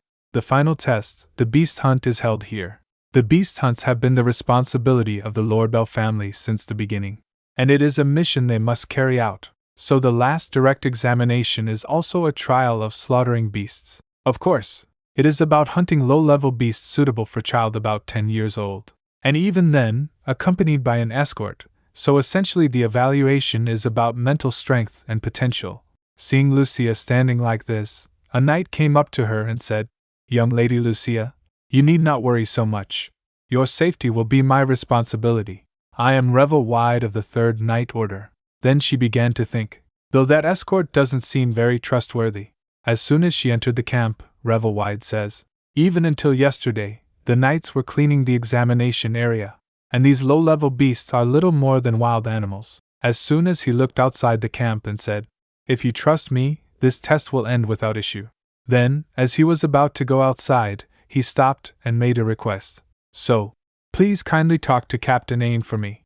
I have respected the captain for a long time. It has always been my dream to become closer to him." Putting the other airs aside, "Please consider my sincere offer of support to the young lady. I earnestly ask you." Upon hearing this, she fell into thought. I wondered why he applied, and I see that was his intention. He has been consistent all this time. If so, it's better to give him hope for now. After a while, she smiled and said, "Please take care of it, Sir Revel Wide." Hearing this, he smiled and speaks, "I knew the young lady would understand my feelings. Then I'll go prepare." As soon as he left, Lucia became lost in deep thought. This is not the first time. In the past, this man also tried to create a connection with Ain. Every time, I refused his requests, probably thinking he would comply, and he soon showed his real nature. You think being a bastard means something. No wonder everyone despises you for acting like that. Honestly, those words haven't changed. But if anything has changed, the foolish me from back then is no longer here. The examiner stepped forward in front of all the participants and told them, the final test. The condition for passing the beast hunt is only one. Hunt the beasts residing throughout the Maze Forest. Bring back proof of your hunt, and your examination will end. Afterward, the trophies brought back by each participant will be scored and ranked. Now, as soon as this briefing ends, the final examination will begin. Good luck to everyone. Direct lineage qualification, beast hunt, test. The examiner loud. Start. As soon as he heard the start, he made his horse run faster. As soon as Lucia rode away quickly with the horse, Ain stood there watching her. Then he said, "Young lady, I've always thought highly of you. But today, I feel even more admiration for the butler's hard work. Sending even one disciple to the battlefield like this makes my heart race and tense. Yet the butler sent 4, didn't he? If it were me, I wouldn't have been able to do it, even if I died and came back to life." At that moment, Ligrin adjusted his glasses and speaks, "Captain Rixus, even if you praise me so much, I can't assign more martial arts training for young Lady Lucia. Once the qualification exam is over, I plan to allocate additional academic lessons for the young lady, even if it means using up my own time. To see today's progress and take no action would be no different from dereliction of duty as the butler. The young lady has proven her worth, and corrected my grave error. So she must receive proper treatment now, right?" As night fell, the moon shone brightly across the sky. Ain and Ligrin returned to the castle. As they climbed the stairs, suddenly Ain asked, "Butler, there's one thing I'm curious about. Has something happened to the Krall family? From what I recall, I haven't heard any news about a change in the family head. Yet, a new person is attending this event." Then Ligrin responded, "As you remember, Captain, the master of the Krall family hasn't changed. Due to the family head's sudden health issues, the second son, Andro Krall, is attending in his stead. That's why he's moving around so frantically. He's already failed in several ventures, leaving his standing in the family precarious." Just then, Ligrin remembered what he had said. "I was so nervous my legs went numb." Then he added, "He must be planning to use this opportunity to forge connections with the Duke and the Crown Prince. It's enough to make even you, Captain, concerned. As always, the struggles of those backed into a corner tend to disrupt everything around them.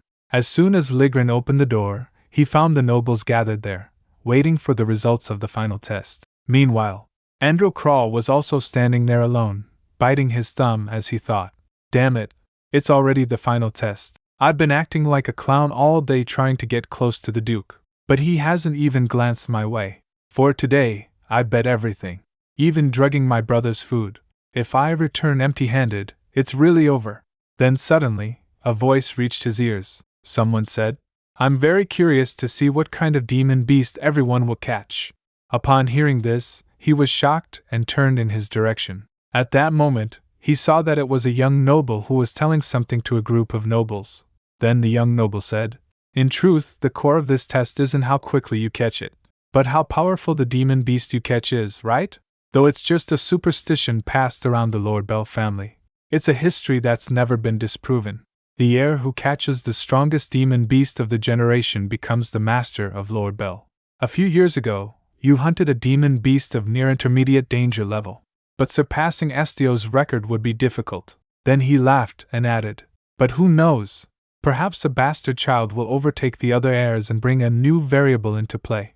Just then, Andrew Crawl began to think, "Wait, if I use this to my advantage now, it might breed even greater resentment." Then he began to laugh wickedly. Meanwhile, the Crown Prince was standing on the terrace, thinking about Lucia. "That guy. I think I understand why she made that choice." Then he said, "This is utterly ridiculous." At that moment, Andrew approached the Crown Prince, bowed respectfully, and says, "To hear whispers comparing someone like that child to the future lady of the Empire is beyond audacious." Seeing him, Crown Prince asked, "And you are?" He smiled and answered, "Andrew of the Crawl family, Your Highness. Fearing this commotion might disturb you, I've come to intervene. Please forgive my rudeness for interrupting your peace." Then Crown Prince speaks, "Very well, Andrew Crawl. I have one question for you. The one you just referred to as that child. Is it the person I'm thinking of?" Andrew replied, "Yes, Your Highness.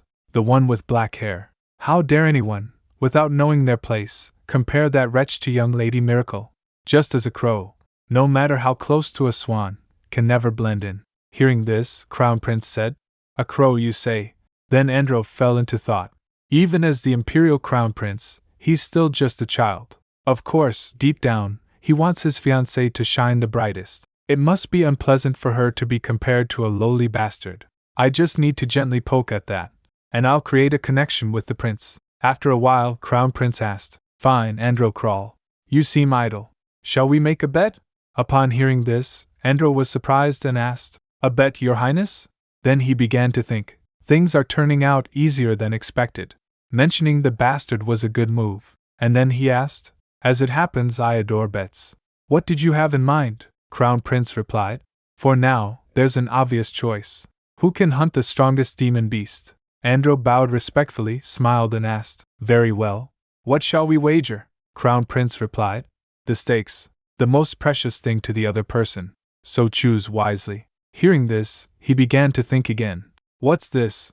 The prince's demeanor is off, and then he speaks, "Your Highness, this seems too extreme. How could you suggest such a thing?" After saying that, he fell into thought again. "What's happening here? Is the prince testing me?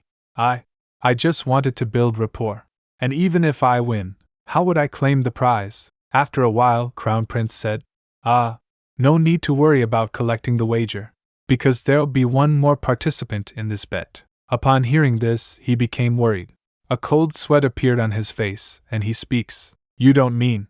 Just then, the Duke suddenly appears behind them. Seeing him, Andrew was shocked and speaks, "Your Grace, since when were you there?" "Well, about that. Let me explain the current situation in detail," Duke said. "No need for explanations, Andrew Crawl. If you dared to mention the Lord Bell family and stir trouble, you must have been prepared for the consequences. You just need to take responsibility for your actions. I hope it was worth it." Meanwhile, some nobles were talking among themselves. One of them says, "It was amusing watching you wag your tail all day, only to end up like this." Another noble speaks, "You scrambled to connect with both of them, but look where that got you. Isn't it obvious you've been cast out of the Crawl family?" First noble added, The current head is dignified and wise, but you're just a pathetic disgrace, Andro crawled Jr. Meanwhile, Andro stood lost in thought. No, it's not my fault. It's just bad luck. My brother was born first, and of all people, the Duke was there. It's all just bad luck. Suddenly, Andro turned to the Crown Prince and spoke. Your Highness, this bet cannot be valid. Then he think. Did you think I'd end like this? At that moment, Crown Prince asked. What do you mean? Andro shouted. A bet should be fair. But with the Duke participating, the outcome is already decided, isn't it? I absolutely. Hearing this, Crown Prince said. So, have you said all you wanted? Your reasoning does have some merit. Then I'll make a proposal. I won't choose Bansies or Miracle. My choice is the Crow. Lucia Lord Bell! You're free to choose the same as the Duke if you wish. Though unlikely, you can also choose the same as me. Andro asked. Do you truly mean that? Then he fell into thought. What's the Crown Prince thinking with this offer? Is he toying with me? But either way, this is the chance of a lifetime. I was planning to escape somehow, but now there's no reason not to. At last, I'll be compensated for all my misfortunes. A short while later he says, I accept, Your Highness. Meanwhile, deep inside the forest, the moon shone brightly across the trees. In the middle of the forest, a demon lay lifeless on the ground. It was the same demon that Bansies had defeated with a single strike. Bansies said, A beast? Not a big deal. Should have shown this to that brat too. Seeing him, a knight drifted into thought. I knew the young master was talented, but this is beyond that. Without even giving the lowly beast a chance to struggle, he targeted its vitals and subdued it in one move. He's barely 11 years old. If he grows like this, how incredible will he become? I can't even imagine. As soon as Bansies mounted his horse, the knight approached him and began to speak. Young Master Bansies, since you've hunted the low-level beast, Taiken, why not return now? You've already met the exam's passing criteria. Bansies asked. What kind of stupid nonsense are you spouting now? Then Knight asked. Huh. What do you mean? Bansies answered.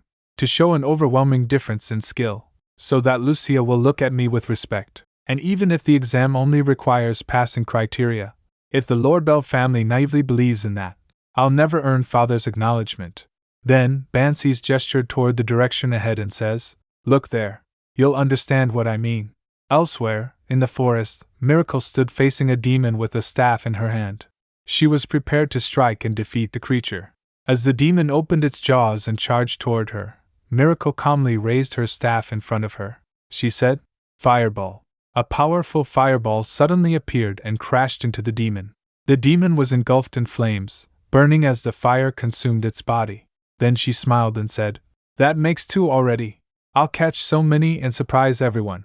Bansies and his knight saw the raging flames burning in the distance. At that moment, Bansies speaks. Now you understand, right? This is a competition to determine the hierarchy among the heirs. And I know that person by now. She's already done more. Elsewhere, in the forest, Lucia was no less capable than the others. She was chasing a demon that was running at an incredible speed. The moment she found the perfect opportunity, Lucia struck the demon and finished it in a single attack. Afterward, she got down from her horse and looked at the defeated demon. She said, Sorry. Then she fell into thought. The more I hunt low-grade demon beasts, the more questions arise. There's something hidden in this exam. For the children of Lord Bell, the current difficulty is too easy. Even Estio struggled quite a bit in the final exam, as I recall. If it's not difficult for me, it shouldn't be for Estio either. Then, he lifted his spear and secured it on his back. With the spear resting behind him, she drifted into thought. Then most likely, Estio went out of his way to hunt a higher-grade demon beast. But why would he make such a choice? Even the top-tier low-grade beasts close to mid-grade, their danger level is incomparable to now. Demon beasts are largely classified into 3 grades. Low-grade demon beasts. They're no stronger than wild animals, and those with professional training can hunt them without much trouble. Mid-grade demon beasts. Possessing hardy bodies and intelligence, their hunting difficulty spikes sharply. An extermination team is required to face them. Lastly, high-grade demon beasts, capable of single-handedly laying waste to an entire village. They're calamity-like beings never to be encountered. And the monster that killed Ain in the past was precisely a high-grade demon beast. If my guess is correct, Hunting stronger demon beasts might bring me closer to the exam's true intent. But this current quiet is too suspicious to risk. After a while, Revel asked, "Young lady, do you think I'm some kind of nanny?" Then he began to think, "Lucia, it's better not to push yourself even for the sake of others." At that moment, he asked, "If you keep acting so recklessly, do you know how awkward it makes my position? Why must you be so stubborn?" Foolishly, why did I even apply here to suffer?"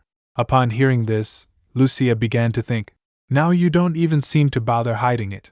Ever since entering the maze forest, all he's done is boast about himself, perhaps realizing things wouldn't go his way. Annoying brat. He keeps sneering and obstructing others. Having just returned from months of extermination missions, it's no wonder he's unaware how my standing has changed. Well, precisely because of that, I can't trust him with my back." After a while, she smiled and said, "I'm sorry, Night Revel. I suppose my enthusiasm was too much for a first hunt. I'll be more careful, Sir Knight." Revel speaks, "I'm saying this for your own good. Don't get cocky just because you caught some low-grade beasts. No one will acknowledge you no matter how much you strut. You'll never be equal to the other young masters, nor can you even be compared, because you're just a half-blood. Bastard." Suddenly, Bansi's eyes fell upon them from a distance. Lucia stood there silently, listening to Revel's words without saying anything. Seeing this, Bansis began to think, "What's this situation now? Is that girl being insulted by her escort knight?" Then he said to the knight, "Let me ask one thing, Leeward." Leeward replied, "Yes, young master." Then Bansis asked, "Do you know that bastard's name? The one spouting such ridiculous nonsense." Leeward replied, Let me tell you what I know. His name is Revel Ward, 3rd Night Order. A typical opportunist. Pretends to be diligent and upright in front of superiors, but is unreliable and ignores comrades behind their backs, hence his poor reputation. Notably, he has close ties with former 2nd Knights Captain Zieghardt Malid. Suddenly Bansi said, "Enough, that's sufficient. While he doesn't dare speak a word against me, why for that mere insect?" Hearing this, Leeward speaks, "Young master, if it bothers you, I'll go reprimand him." Then Bansis yelled, "Who said I cared about Lucia or anything? What nonsense are you spouting? The only reason I'm annoyed is because bastards like him are muddying the exam waters." At that moment, he added calmly, "One more strange word and I won't let you off either." Then he began to think, "Right. That's the only reason I'm in a bad mood. So behave properly. Don't act stupid, Lucia." After listening to Revel's advice, Lucia smiled and said, "Thank you for the pointed advice. It helped me refocus my hazy memories." Hearing this, Revel smiled and speaks, "I'm telling you this frankly because I care. You'd better not forget this favor, okay?" Then she says, "Don't worry, Knight Revel Ward. I'll definitely repay you for today's events." At that moment, Lucia walked over to her horse and began adjusting its reins. Suddenly, Revel sensed something strange. He began to think, "What was that just now? I definitely felt something chilling. Anyway, what a creepy little brat. My mood's ruined. I'll have to revise my plans completely. It seems that bastard has already crossed the river and reached the 1st Division commander. After throwing her somewhere suitably dangerous and cleaning up, I'll attract other nobles' attention and get hired at a high price." Then he says, "Young Lady Lucia, from now on let's go deeper inside." She replied, "We should turn back here." Hearing this, he was shocked and asked, What do you mean? Turn back now?" She answered, "I can't shake this bad feeling. Normally this time of year, the maze forest is crawling with moo birds. But now there's not a single one in sight. Not even their cries can be heard. Moo birds excel at sensing danger. For such creatures to disappear means there's surely something here we don't know about." Upon hearing this, he smiled and asked, "Now you're trying to lecture me too?" She added, "Those measly birds probably just moved since the knights were here yesterday." Then he says, "Even if the young lady is right, at best they'd appear near the forest entrance, right? Against such beasts, I'll happily demonstrate my skills." Suddenly, his horse reacted violently, and Revel got scared and shouted loudly, "Come out wherever!" As soon as Lucia turned around and looked behind her, she was startled as well and screamed loudly, "We need to run away from here quickly! Something is approaching!" Then Revel asking in shock, How is this? A high-grade beast, Herg?" Revel stared at the terrifying creature before him, unable to believe his eyes. As soon as the demon beast noticed them, it let out a terrifying roar. The ground trembled as the demon forcefully slammed its foot into the earth. Revel's face became covered in sweat as he felt the beast's terrifying presence. Then he began to think, impossible. Why is that thing here? I specifically only released low-level demon beasts. At this rate, we'll definitely be eaten alive. No, we might be torn to pieces. Whatever the case, it's because of that damn brat that you're going to die here. I shouldn't have ignored the rumors. They say the cursed red eyes bring misfortune to everyone. At that moment, she fell into thought. An oppressive feeling, as if I'm about to be crushed at any moment. And the stench of death, just like when I fell into the abyss. It's clear. The demon beast before us is literally calamity incarnate. The high-level demon beast that once drove Aim to his death. It's the ogre magi. I don't know why a demon beast that dwells in the deepest part of the labyrinth forest and never leaves it is here. But right now, it seems to be searching for something. We have to run away now. Then she shouted loudly. Get a hold of yourself, Sir Revel. Now! We have to get out of here right now. Hurry! Suddenly, Revel let out a scream. Suddenly, a scream escaped from Revel's mouth in fear. Both of them immediately pulled the reins of their horses and forced them to gallop at full speed. Then while running, Lucia turned back, looked at her, and began to think. The one small mercy is that, for a high-level demon beast, the ogre magi has relatively low intelligence. If it weren't, we wouldn't have even gotten this chance to escape. The demon raised his weapon and shouted loudly, then started walking toward them. Lucia continued thinking. Of course, if we get hit by that thing even once, we'll be smashed to pieces. Just stay calm and steer the horse to the forest entrance. The Lord Bell Knight Order is waiting at the entrance. They can subdue the ogre magi and handle the situation. Just hang in there a little longer. Then suddenly, Lucia felt a light and some smoke, and then began to think again. What is this smoke? It's blowing from the direction we're heading. Don't tell me. Is Miracle hunting demon beasts along our path right now? That smoke was coming from where Miracle had burned the demon, and she was very happy. Demon's eyes turned toward the smoke and flames. He reached out his hand toward a stone, while Lucia came running toward them, shouting. Seeing them coming, Miracle said to her knight, Hey, Lucia is saying something. Can you understand her? Lucia shouted loudly. Get on the horse and get away from there, now! The ogre magi is going to throw a huge boulder that way.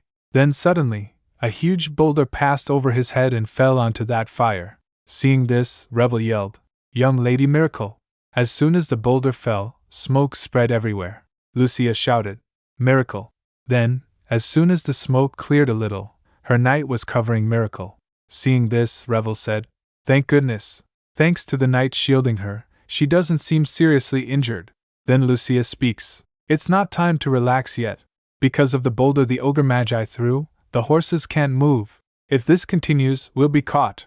So right now, we need to buy some time. At that moment, a thought suddenly came to his mind. Do I really need to do that? There is one way to save Miracle. The risks are as great as the probability of success is high. And if we succeed, all of us might be able to get out of this forest safely. However, wouldn't it be fine to just do nothing? Right now, I am but a mere child. In a situation akin to a disaster, I am the one most free from responsibility. I won't be blamed, even if I turn a blind eye to this tragedy. I just have to, just as they threw me into the abyss.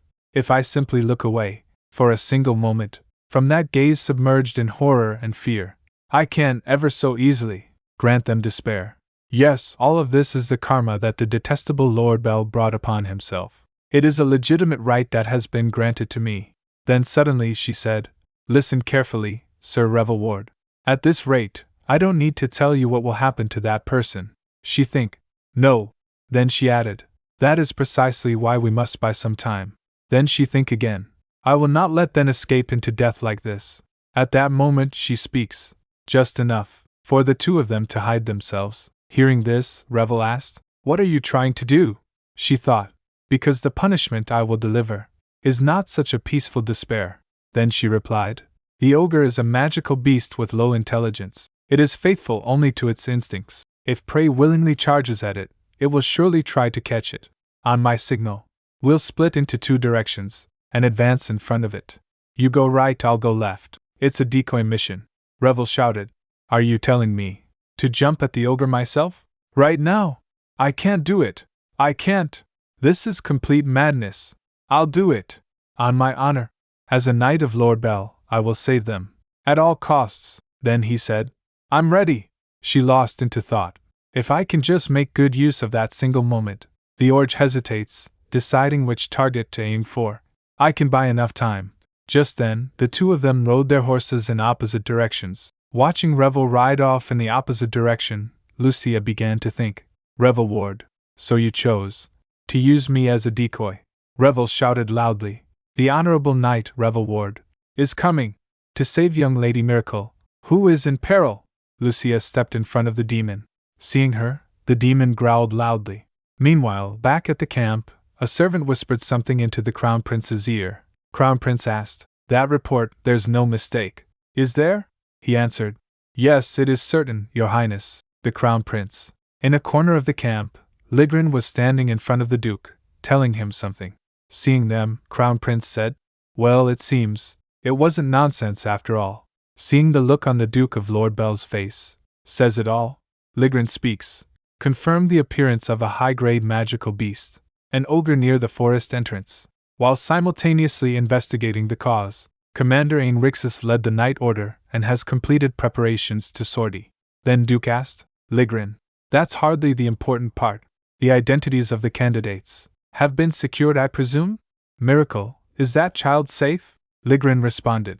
Currently, young Master Bansies and young Lady Miracle have returned. They are resting in the medical bay. Then he tells, however, according to the testimony of Sir Revel Ward, who returned from the scene, a standoff with the ogre occurred. In order to save young Lady Miracle, who had difficulty to moving after losing her horse, it is said that an unavoidable choice was made. Hearing all this, Duke speaks. Don't tell me, the very person he was supposed to protect. Ligrin replied. Yes, just as you imagined in your head, Duke. He must have used that child as a decoy. At that moment, the Crown Prince comes out of the camp with the knight and says, For a lowly servant to use the master they are meant to protect. From start to finish, this whole affair is nothing short of farcical. Just know this, Duke, this disgusting situation is none other than the result of your own making. At that moment, the Crown Prince mounted his horse, rode it toward the forest, and began to think. You don't have the slightest intention of ending in a place like this, do you? I have never lost a bet. You are the child that I, of all people, have chosen. Lucia. She was standing in front of the ogre. He attacked, but she dodged it. As she looked at him, she began to think, if I had reacted even a little slower, dodging like this now is nothing but luck. Right now, the ogre is strangely agitated, which has drastically lowered his judgment. There's only one chance. Suddenly, Lucia pulled out her spear and charged at the ogre with all her strength. As she attacked, the ogre reached out to grab her, but Lucia thrust her spear straight into the ogre's eye. Because of this, his eye became bloodied, and he screamed loudly. Then she think, Stay calm, stay calm.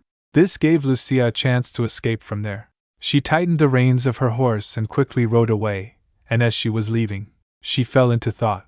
I miraculously escaped while the ogre was injured, but the young horse is too exhausted. Its speed is slowing down. At this rate, we won't just fail to escape, we'll be caught soon. The ogre is a beast with a keen sense of smell. To an ogre, who preys on lesser beasts, the scent of a monster will surely feel irresistible. Then she stopped after going quite far, got down from the horse, and while loving it, she said, Thank you so much for coming this far. If it were just you, you could make it to the exit before being caught. I'm sorry you had to go through something so harsh. We'll definitely meet again. Go, quickly! And then the horse ran away, and Lucia watched it go and started thinking. While the ogre chases the horse toward the exit where the knights are, I'll take cover there. The place I used as a hiding spot. When the servants threw me into the maze forest to torment me in my past life, I can hold out here. Keep the thought going. She comes behind a tree and hides. Just a little. I just need to hold out a little longer. By now, the horse and the ogre should have reached the exit. If that happens, Ain will quickly defeat the ogre and come to save me. With so many guests watching, Lord Bell will also put everything into resolving this. And for the sake of that day, the Duke won't be able to give up on me. So, I'll never give up. If I just wait a little longer, I can. After some time, She looked back and saw that the ogre had come following her. Seeing him, she became surprised and started thinking that, why is the ogre here? How did he find me? How on earth could it be? Could it be that this scent is leading the ogre? Then she remembers what Marin had said to him while giving him the pouch. My lady, could you take this with you before the exam? She asked. What is this, Marine? What kind of pouch is it? A scent pouch? It smells nice, Marin replied. Right. I had nothing else I could do for you. I put a charm inside to bring you luck. You must return safely, my lady, she said. Thank you for taking care of me, Marin. At that moment she speaks. It was my mistake to trust you, Marin. The ogre had come after her by following the smell. Then suddenly, Ogre ran towards her, and she stood there watching him and said, You're not thinking of ending it like this, are you? Just then, her eyes fell on the Crown Prince. He was coming on a horse at a fast speed. Seeing him arrive, she thought, Who's that? The Crown Prince came closer to her and, extending his hand, says, If you haven't given up, take my hand. Before the ogre could attack, the Crown Prince picked her up, causing the ogre's attack to miss. Lucia was sitting quietly, clinging to the Crown Prince. Then he think, So this is how we meet, Lady of Lord Bell. Seeing him, she began to think, This man, His Highness, Crown Prince Vetheldenav Arpadal. I don't even know how he managed to find this place. But what on earth is the Crown Prince doing here? At that moment, Crown Prince speaks. You look like you've got a lot of questions, but let's leave the answers for later. Noisy, crowded places like this aren't really my taste. Then the ogre made a terrifying sound. It was right behind them. Then Lucia looked back and yelled, Your Highness! The ogre has gone berserk. Just then, she drifted into thought. He'll completely lose his sanity. But it's a powerful buff that multiplies his physical abilities. Only a select few among high-level monsters can use it. The Crown Prince turned around, looked back, and replied, Berserk, huh? Today just keeps getting more and more interesting. Hearing this, Lucia speaks. Your Highness, the ogre's target is probably me. So please put me down and call for the knights. The Berserk ogre will be on our heels in no time. And if that happens, even you will be in great danger. Then she started thinking, I don't know why, but the Crown Prince risked danger to save me. I can't let him be put in danger again because of me, he asked. And then what? Do you have a plan if I fail to bring the knights here in time? Or perhaps some brilliant way to get us out of this situation? She said. That, he speaks. Listen carefully, my lady. If you're thinking of self-sacrifice, that's nothing but a foolish, laughable notion. Self-sacrifice is merely the escape of the weak. No one will ever acknowledge it. But from what I can see, you don't seem like the type to fall into that category. If you were, you never would have made it this far. Upon hearing this, she think, What is this? His attitude seems light-hearted, but there's a chilling sharpness, as if he sees straight through me. This boy beside me right now is completely different from the one I remember. Then he added, And besides, even if you asked me to put you down, I can't. Complications are the one thing I despise most. And I've made a bet. A huge bet, one I can't afford to lose. The ogre had come very close to them. Hearing this, suddenly, a thought came into his mind. That's the authority passed down only within the royal family. As soon as the Crown Prince turned around, he said, White flame. He slowly raised both his hands and formed them into the shape of someone aiming a bow. The moment he did, the white flame gathered between his hands, transforming into a glowing bow and arrow made of pure energy. Then he said, White flame, become the cornerstone of a new path. Monster. As soon as Prince released his energy, a fire vortex came down on him and he started burning. At that moment, they stopped and started looking at it. Elsewhere, the knights entered the forest searching for it. Suddenly, Commander Ain shouted loudly, Search everywhere for Lady Lucia's tracks. Knights yelled, Yes, Commander. Then Commander Ain remembered how the Revel Ward had come to them. Commander Ain asked, You damned bastard, what did you just say? Revel asked, Commander? What do you mean by that? Then Commander Ain asked, Revel Ward, are you saying that you abandoned the lady you were supposed to guard? How could you? How could you do something so cruel to a child? At that moment, he grabbed him by the collar and shouted loudly, How can you even call yourself human after that? Then he thought, Please, just stay alive, my lady. I beg you, just stay alive. Suddenly, his eyes sensed something, and he wondered what it was. This overwhelming manna. Don't tell me. Over there? Just then, Commander Ain got down from his horse and shouted, Lady, lady, can you hear me? If you can hear me, please answer. Meanwhile, the Crown Prince was bringing him along on a horse. The commander stood frozen as the wall of unholy fire parted, revealing the sharp, unmistakable silhouette of the prince. Relief washed away his terror as he saw Lady Lucia safely seated upon the dark horse, entirely unharmed. If you enjoyed the video, please like, share, and subscribe. It helps us grow.